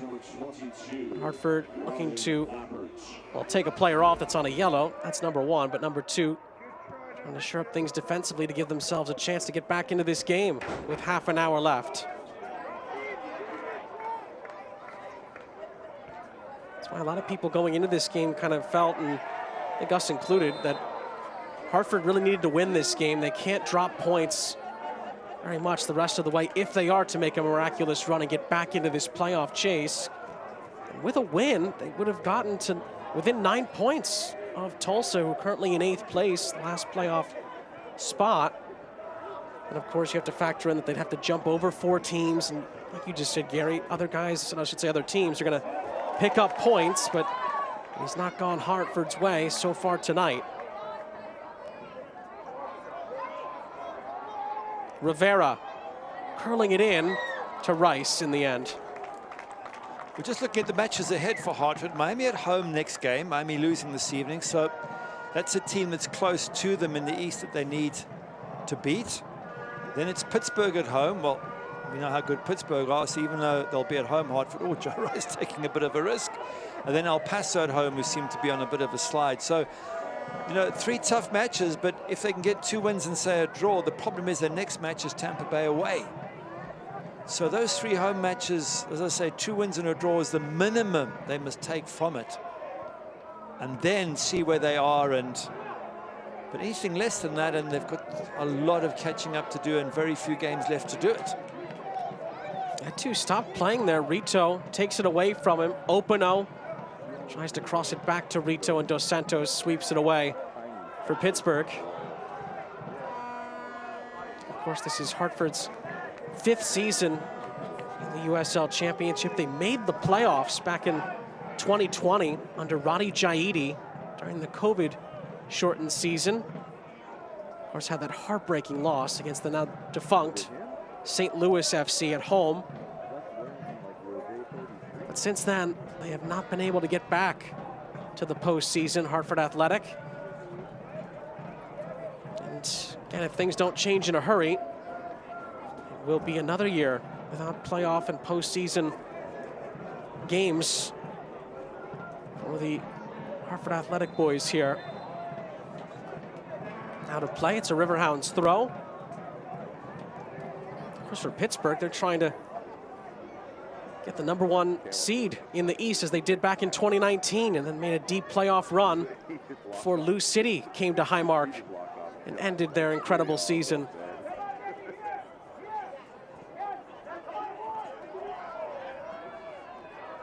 Ordonez.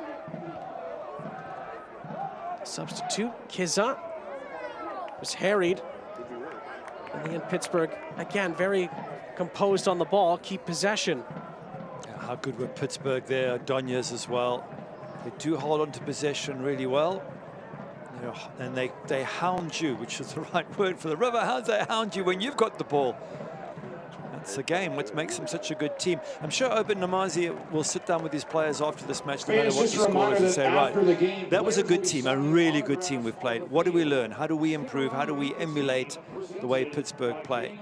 Very difficult to do because their high press, their hard work is fantastic. They're good finishers, and they possess the ball so extremely well.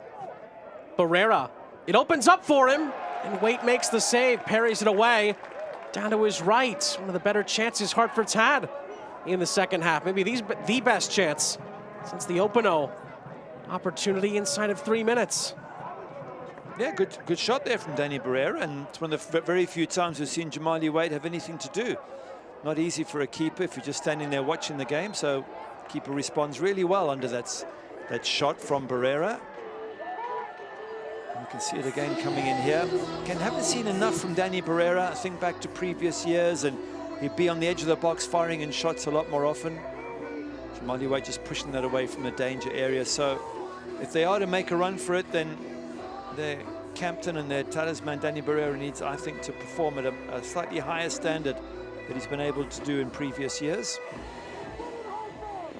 Maybe one of the more surprising Hartford stats is that Danny Barrera hasn't scored this season for Hartford Athletic, and those assist numbers are down as well from the last few years. And you just rightly said, Gary, he really has been the talisman for this Hartford team the last few seasons. And I remember the team from a year ago when he didn't play well, Hartford didn't tend to pick up many points, and despite other guys stepping up at times for Hartford this season, Barrera has not been at the top of the charts.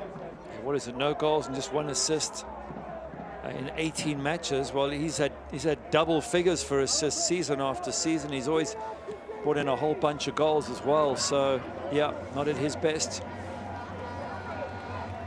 There's a number of players who just, for one reason or another, you can get more from them. When we spoke to Bob Lilly, he said, yeah, Prince Sadie can be a threat on occasions. Openo can as well. Of course, you've got Edgardo Rito on the right-hand side. But when you look at them today, none of those players has really made a big impact on this game. So if your top players aren't doing anything, then you're in trouble. And that's pretty much where Omar Namazi is at the moment with his Hartford side. Ibarra for Pittsburgh, 25 minutes of the 90 left. Etu runs onto it. Great ball across! Oh, somehow it doesn't go in. Off the post and into the waiting arms of Rice. Kizza denied again. God, it's only a couple of yards out, isn't he, Edward Kizza there? What is it, 3 yards near post, and just can't quite direct it into the back of the net. But again, good opportunity for the Hounds. Rito on the other end for Hartford. Crosses it into the middle, deflected as it was going towards the edge of the penalty area, and Griffin is there defensively for Pittsburgh.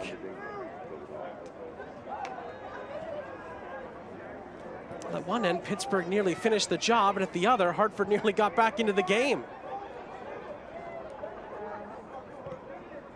Certainly Bob Lilly was asking for more creativity going forward. They're 2-0 up and still creating good chances, Riverhounds. And Bob Lilly's saying, you know what, last match we beat Tampa Bay Rowdies 1-0. We defended well, but he said you get to the playoffs, 1-0 is a risky score. It's very easy for teams to equalize, obviously, just the one goal needed. He said, I want my team to score 2s and 3s so that we can be more comfortable. Well, that's where they sit now, two goals up and creating opportunities, and a potential third just around the corner, perhaps.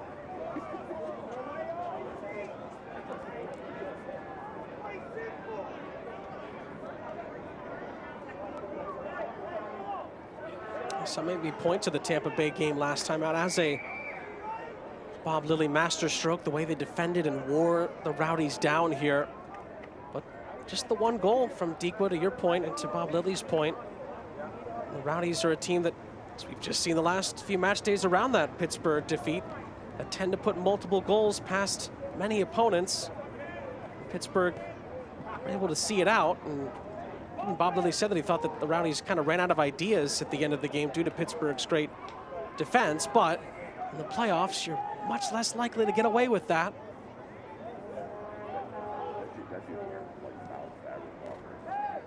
Want to watch the action from the field here at Highmark Stadium? If so, make sure to call 412-865-GOLD to reserve the IC Light corner kick suite today.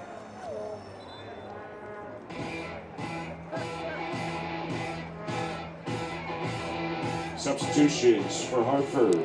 Hartford have a couple of changes in the offing here. Antoine Openo. Antoine Openo into the match is going to come off. Daniel Bloyu.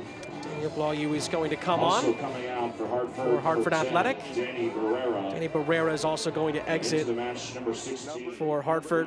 And Matt Sheldon is going to take his place. Double switch for Hartford. And is it for Barrera here? And that is also it for Antoine Openo. See how Sheldon and Bloyu can impact this game with about 21 minutes and change left in it. They're going to have to start taking more risks. Hartford, obviously, there isn't much time left now, and whether they lose 2-0, 3-0 doesn't really make a difference. But if they get that one back, that can change everything. Weight off of his line, able to clear things for Pittsburgh.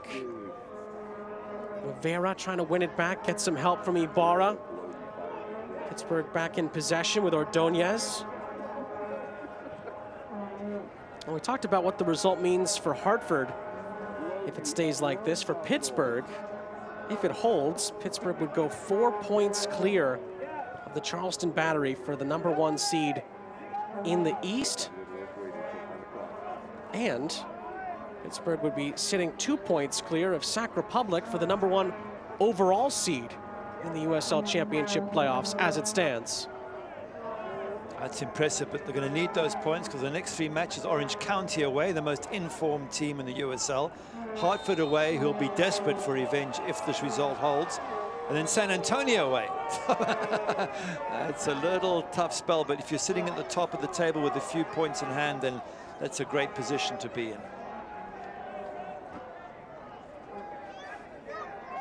Charleston got a big win at Detroit City earlier this evening. Big win for Ben Pierman's group.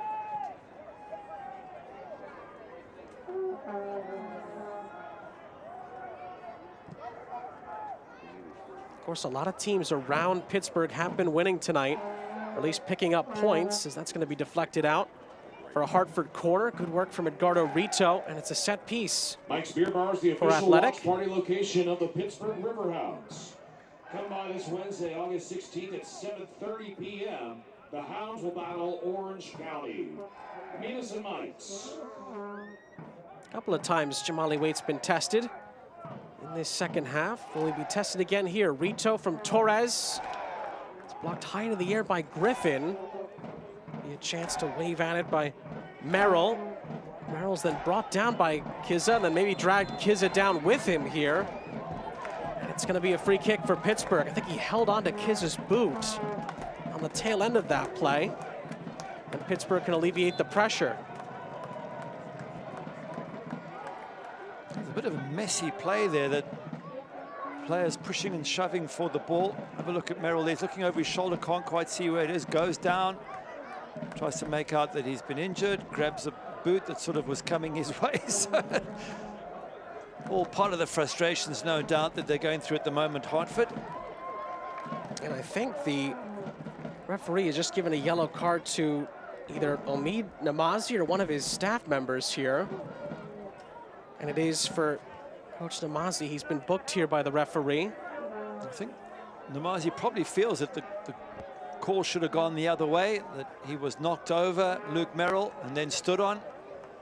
That they should have got the free kick, and it's possible they could have gone otherwise. I said it was a bit of a messy one to figure out who did what to who, but in the end, when referees make a decision, I guess you have to go with it, and doesn't make it easy for Omid Namazi, who, by the way, has got some good experience behind him. We were chatting to him, we were talking about he was assistant for the Iran coaching team when they had a good run under Carlos Queiroz, the former Man United and Real Madrid coach.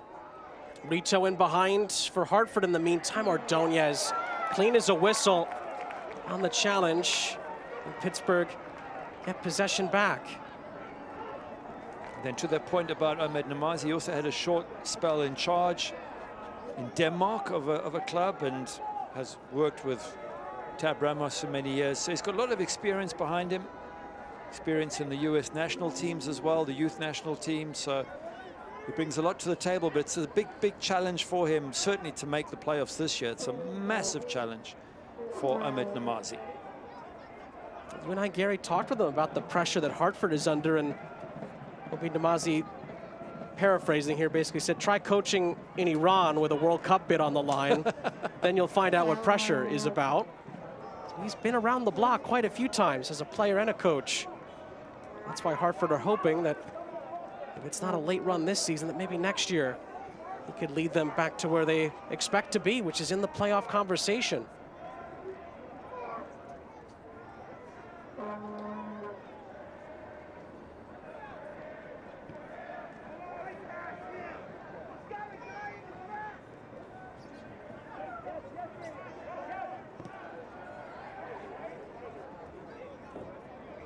Ball rolls out of play. It's going to be a goal During kick. the last stoppage, we had a yellow card on Hartford Athletic. It was against number 29, Antoine Opino. Just the race for seedings, really, in the Eastern Conference. Just looking at that league in particular, it's going to be fascinating. Right now, if the season ended today, Louisville City would be on the road in the first round of the playoffs. I mean, that alone is a shock. But there's still time for them to rectify that. They're level on points with Memphis, who are currently ahead of them in fourth place on goal difference. And Tampa Bay still trying to push for the top spot. Charleston are still in the conversation, no question about that. But again, if Pittsburgh can get home field throughout the entire postseason, that is going to be a very daunting task for the rest of the East. Sure, that's prize number one. And given how tight they've been at Highmark and how little they've given teams as good as Tampa Bay Rowdies, what was that, 0.23 XG or something? It is a daunting task. But by the way, Charleston Battery didn't make the playoffs last year. And now they're sitting right up there. So, you know, there's hope for Hartford. You have to believe, if you're a fan, that things can turn around with a new coach. Ben Pimman doing a great job at Charleston. And no doubt Ahmed Namazi will be hoping to do a similar job with Hartford Athletic next year. And possibly, if they can really do something special in the next few weeks, they could still have a say in the championship this season. Ordonez is able to get in there. It's going to be a corner. Rito is slow to continue here after Ordonez got the ball. Take another look at it. I think he might just have caught Rito with a tackle as he wins the ball. His foot's up a little bit. Have a look closely as it comes in. Oh, he's in that. To be fair, he's kept his foot down. So if there is any contact, it's with the foot on the ground, which is an unlucky one, but it's a fair tackle.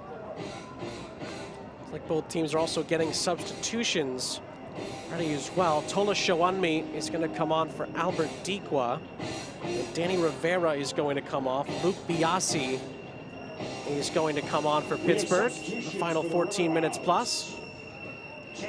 Like I mentioned, doesn't get any easier for Hartford Athletic when you bring on Tola Shawamni. 2 goals and an assist in the last couple of games. He is in great form at the moment. He's a big beast of a player up front. Great touches and good in the air. And into the match, number 13. And some high fives for the fans that stuck around for the 3 hours plus here during the weather delay. Good to see the kids getting some high fives from the players. It's well earned.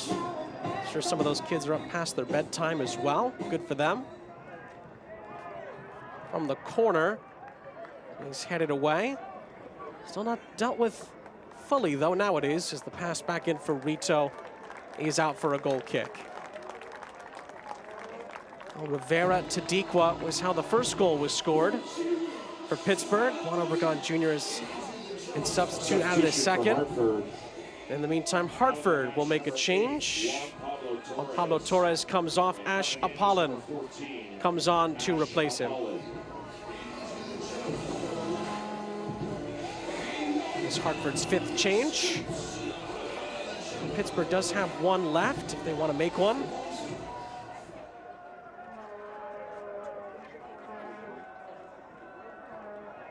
Select the official match ball supplier of the USL Championship and many elite leagues throughout Europe. Visit www.selectsportamerica.com for the latest select product specials and more. Select the player's choice. Sean St. Jacques, Gary Bailey, our entire crew. Really appreciate you sticking with us. 3-hour weather delay before the game kicked off here at Highmark, but the Riverhounds have shown no rust, and the script in the fixture between these two has remained unchanged. Just the one win for Hartford overall.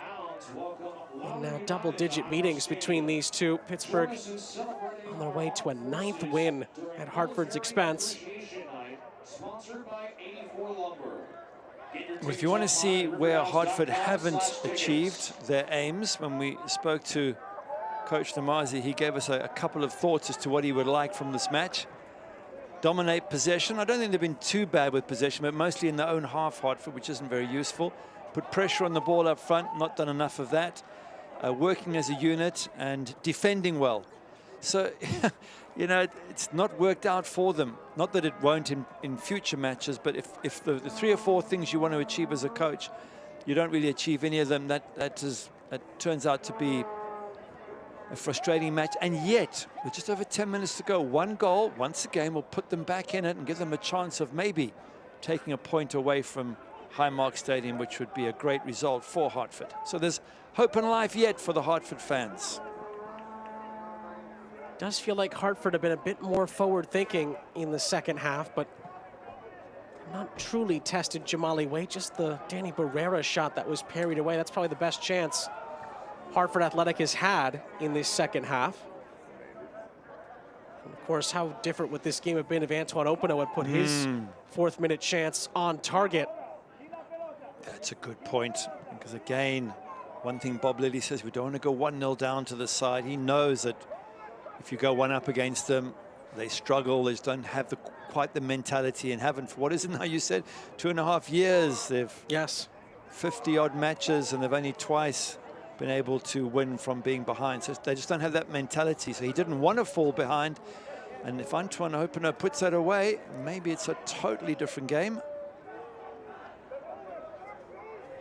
10 minutes left here at Highmark. Memphis and Loudoun still leading in their respective games over San Diego and Las Vegas respectively. So the road teams there still have the inside track, although Phoenix has scored at home against El Paso. 40 minutes gone in Arizona, and Juan Guerra's boys have a 1-0 lead, and the slide might very well continue for El Paso Locomotive. They can barely believe the way it's gone the last few months, but they're still in the playoff race in the West, very much still alive, but can they right the ship?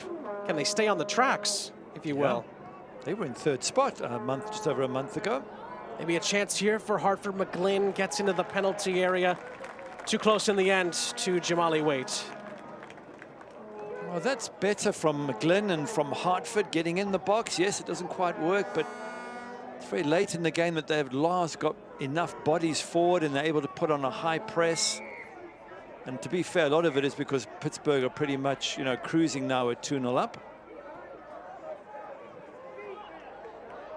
Shawanmi did well to hold up the play, and then Biasi is upended by Lepert, the substitute. Free kick for the Hounds.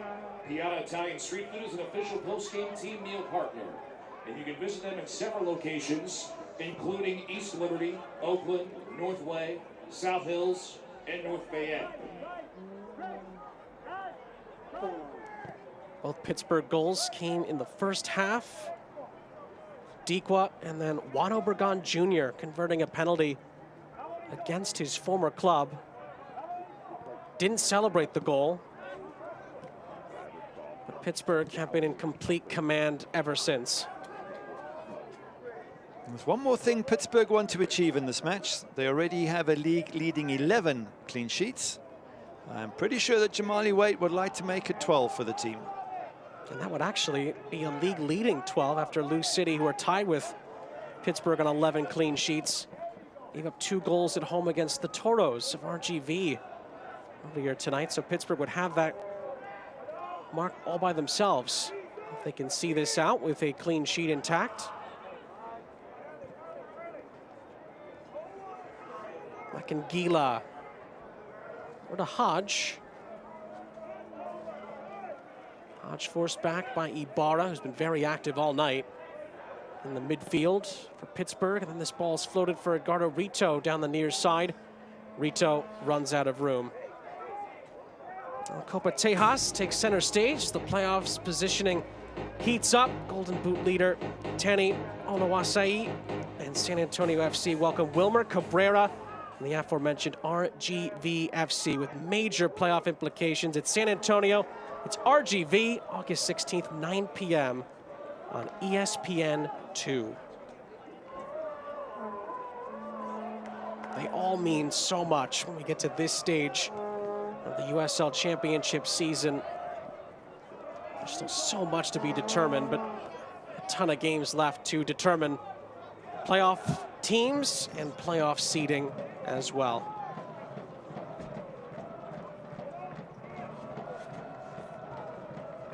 Griffin swarmed and dispossessed. Hartford running out of time here at Highmark.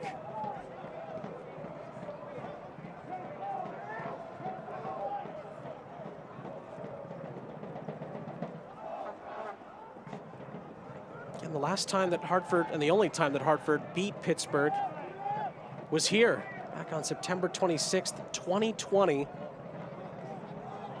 Ever Guzman in the 36th minute scored the winning goal. Of course, that was during the pandemic season, so it wasn't a full Highmark then either, but after the weather delay scared some of the fans off, and many of the fans, to be fair to them, have stayed. Give them credit. The script has remained unchanged in the overall series between these two. But Hartford do get a free kick here. This is a crucial free kick. It's in a very good position. Well played there by Bloyu to get and to win that free kick, because from there, maybe it's a little bit at an angle for a shot, but you can whip something in for a header. And if It's a big if, of course, but if Hartford can score, then they really have a chance to get something out of this match. You can see that 18 yards out, Jamali Wade's got to watch his near post. He's got to set up his wall. But blow you on the edge of the box there. Just trying to hold on to the ball. Gets a couple of bumps from Ordonez. Not sure it's a clear-cut free kick, but it's been given. And that's all that counts. Sadie plays it short. It's driven by McGlynn, blocked by Ibarra, got the worst of it. Rito recycles, blocked by Kiza. And play is stopped as Ibarra took a shot. Took the shot to his stomach, and that knocks all the wind out of you, and it's hard to breathe. And he went straight down to the floor, but that's brave. Put his body on the line there. Because Conor McGlynn's a very good striker of the ball. We've seen him score from way out before. So when he hit that, that was heading towards goal. And Ibarra takes the knock and does it for his team, as the Riverhounds have done throughout. Have a look. McGlynn there. It's actually more on his thigh than it was his stomach, but still, he just collapses with the force of that. That's great defending by the Hounds.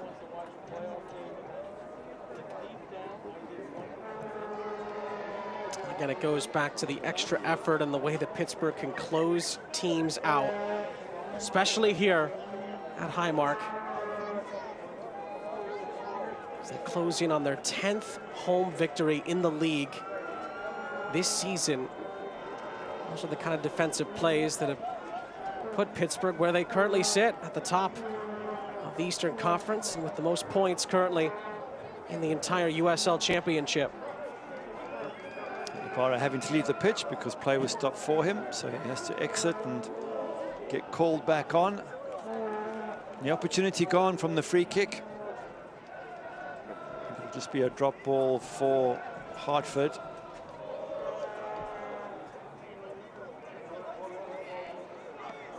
Well, maybe some Pittsburgh fans with some thoughts of a brief Canardo Forbes cameo.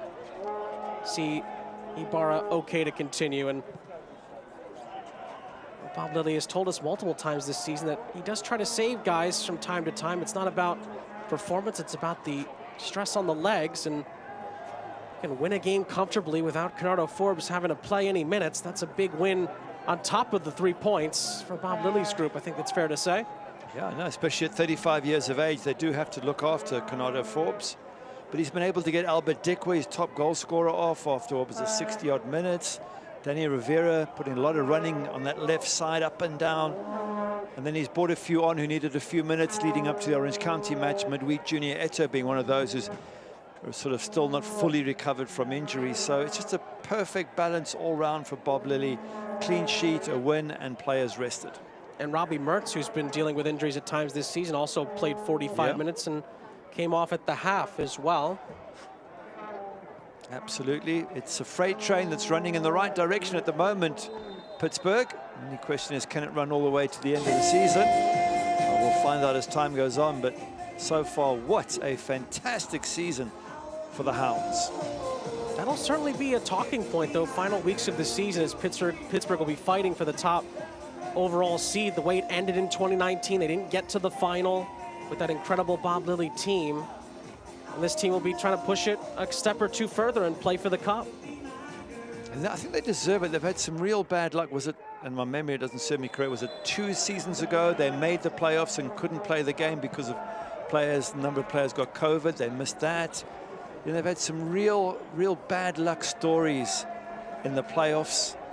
And you just feel for all the great football they've played, the great soccer they've played, that maybe this is a season they deserve to get a little bit more out of it. And certainly an appearance, a win in the Eastern Conference, and an appearance in the final itself would be a good reward for a fantastic season.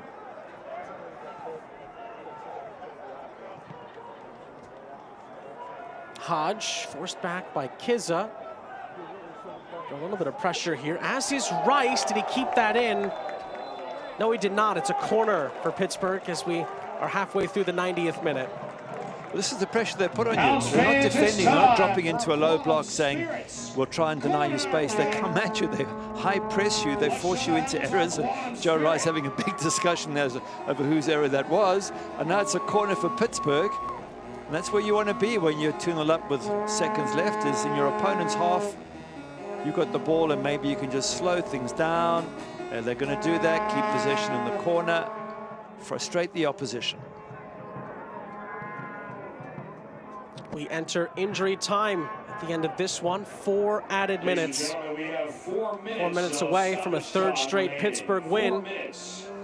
From a 10th home victory this season at Highmark.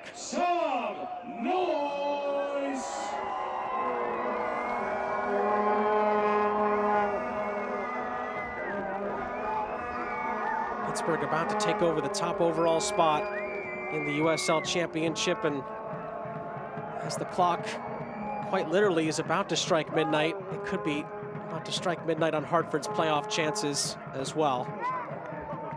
They've got 3 home games. I think they've got a little bit of life left in them yet, but they have to get something out of those games, including Pittsburgh at home, and then go away to Tampa Bay after the 3 home matches. So, yeah, you're right. It's getting very tenuous now. It's going to take something really special, but if they can get the home form going, maybe they can just still sneak into a playoff position. Phoenix have added another before halftime. So it's Phoenix rising 2, El Paso 0. Some clever footwork there from Lappert.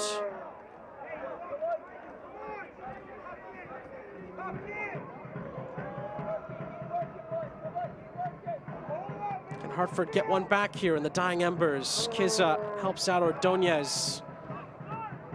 And Pittsburgh want to get that 12th clean sheet of the season. Kiza, clever. Keeps it in play past the sliding challenge. Ibarra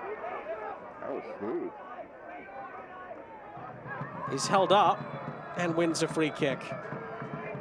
Great play all around the game from the Hounds. Just the way that Kiza, he worked so hard to keep the ball in play, then got it away from the sliding tackle. Now they win a free kick once again, slowing the game down, keeping it in the opposition half. It's hard. It must be so hard for Hartford, but they can learn from this. This is playing the game cleverly, professionally, doing all the right things. And as again, no doubt Omid Namazi will look at the video with all the players and say, all right, this is a top-class side, top-class coach, of course, with Bob Lilly. How can we learn from them? How do we improve?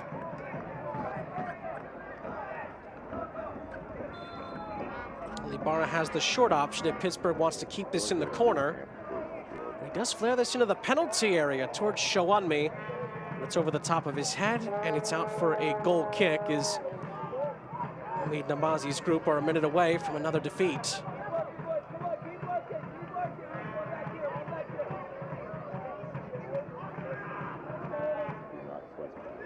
One minute of the minimum of 4 added on, and just to back up your point, Gary, it is going to be that 3-game home stretch that's going to be the last stand for Hartford's playoff hopes, but a result tonight really would have given them some momentum. Pittsburgh in the end with another very professional performance. They've been dominant from just about start to finish, maybe after the Openo chance to the finish. They're continuing to put up incredible marks at Highmark. It's going to be Hartford that's added to a rather impressive list of teams that have come here and have either lost or drawn this season. I've just got the sense that Omid Namazi would have looked at this and thought chances aren't that good that we'll get something from it. He'd love to, of course, but he would have thought, you know, if we can just compete and be in the game, which they haven't really done enough for me.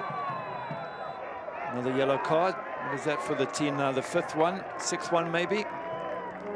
The substitute Makangila has his name taken. It's the 5th yellow card for Hartford, first of the second half. And another look at it. That little tug on the arm, that's going to get you a yellow card most occasions. Makangila, more out of frustration than anything else. So Hartford fans, get on down for the home games, 3 of them coming up. As you quite rightly say, Sean, that is do or die time for Hartford Athletic. Another professional Pittsburgh performance here at Highmark. A convincing 2-0 win for Bob Lilly's boys, puts them at the top of the East and at the top of the overall USL Championship table. on 47 points. The ones that stayed after the 3-hour rain delay are treated to a big-time performance, 3 more points, and another great Riverhounds result. And in the end, the Heineken man of the match, we gave it to this man, Juan Obregon Jr., scoring against his former club from the penalty spot. Yeah, well, he made the penalty as well. He won the penalty. He scored it against his old club. Didn't celebrate, which I admire. I think that's the right way to go, but this tucks us away, sends the keeper the wrong direction. But it was his run into the box that tempted the actual penalty being given away, that late tackle that came in from Modesto. So congratulations, Juan Obregon Jr., as he gets a hug from all his former teammates. And that is how it ended in the end. Pittsburgh 2, Hartford 0. 3 more points and another high-mark win for Bob Lilly's group. Hartford go back to the drawing board with 3 huge home games still to come. We will take a break, and we will wrap it all up next from Pittsburgh.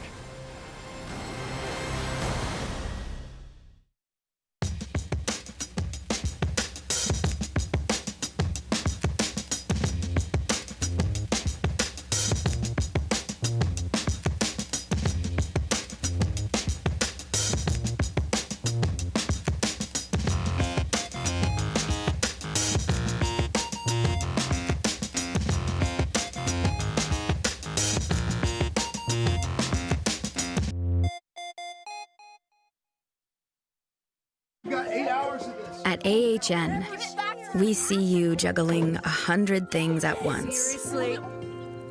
And slowing down, taking in every moment together. We see you finding time for what's important.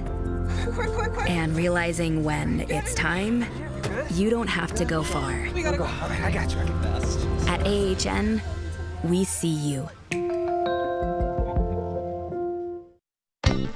Ain't no better feeling than a cold one in my hand. Well, that's why I'll be keeping Iron City in my plans. Oh, everywhere I roam, I'll be thinking about my home. Sitting pouring on the iron right before I go to rest. And when I'm laying in my bed, there's only one thing in my head. Just an ice cold can of Pittsburgh, PA's best. Back here at Highmark Stadium, Sean St. Jacques, Gary Bailey here with you. Another victory, 10th home victory of the season for the Pittsburgh Riverhounds. And for Hartford, they go back to the drawing board after another defeat at the hands of the Riverhounds. And we wrap this one up by beginning with the full-time highlights. And we begin with Albert Dikwa's goal, Gary, in the 16th minute. Yeah, Danny Rivera doing so well to take the ball off Modesto Mendez here, and he sets up Albert Dikwa, tucks it right in the corner, and gives keeper Joe Rice no chance whatsoever. Poor touch from the defender, great reading of the situation from Danny Rivera, and good finish from the top marksman for Pittsburgh Riverhounds. 12th goal of the season, made it 1-0, and then Juan Obregon Jr., former Hartford player, would win a penalty. Yeah, just gets in front of the same man, Modesto Mendez, who brings him down, wins the pen, steps up, and you'll see him bury that, but just gets ahead of the central defender, who's got to leave him alone because McGlynn was already waiting to deal with it. And upsteps, Juan Obregon Jr. sticks it the other side of the keeper, doesn't celebrate, and at 2-0 it really was a mountain to climb for Hartford Athletic. His second goal as a Pittsburgh Riverhound made it 2-0, and from there, Pittsburgh could have added a couple more, frankly. Yeah, they kept the pressure on there. Edward Keyser ball comes up, and Joe Rice just sticks it over the bar. Good save. But they kept going forward, Pittsburgh Riverhounds. They created chances. They threatened. They didn't really allow Hartford Athletic to attack them too much, and it was a totally dominant performance. It was the odd moment for Hartford Athletic. This one here, Danny Barrera having a shot from just outside the box, but it's quite a comfortable save for Jamali Waite. Pittsburgh really did kind of suck the life out of the game for Hartford at times in the second half, and Bob Lilly's defense gets their arms wrapped around you. Not much tends to happen, and in the end, for Hartford, as we look at the full-time match stats, they had no shots on target after the first 45 minutes, 1 shot on target after 90 minutes. And that was Danny Barrera's effort, so not good enough going forward, conceded unnecessary goals, in my opinion, at the other end, so you're up against it. 6 yellow cards, you've got players who have to be careful of their tackles, so all in all, just wasn't the right professional performance by Hartford. It certainly was by Pittsburgh, But Hartford can learn from it. They can learn from Pittsburgh. They can learn from their own errors and maybe focus and improve for the next 3 home games, which are going to be crucial. No question about that. Hartford fighting for their mathematical playoff lives, but Pittsburgh's remarkable season continues. They get their 10th home win here at Highmark, a place where so many failed to pick up points, and Bob Lilly's team now have the most points in the USL Championship after a 2-0 win this evening. For Gary Bailey and our entire crew, I'm Sean St. Jacques. We say so long. Thanks for sticking with us through all the weather, and in the end, it's Pittsburgh with another win at Highmark. This copyrighted telecast of the United Soccer League Championship cannot be retransmitted, rebroadcast, or reproduced without the expressed written consent of the United Soccer League Championship.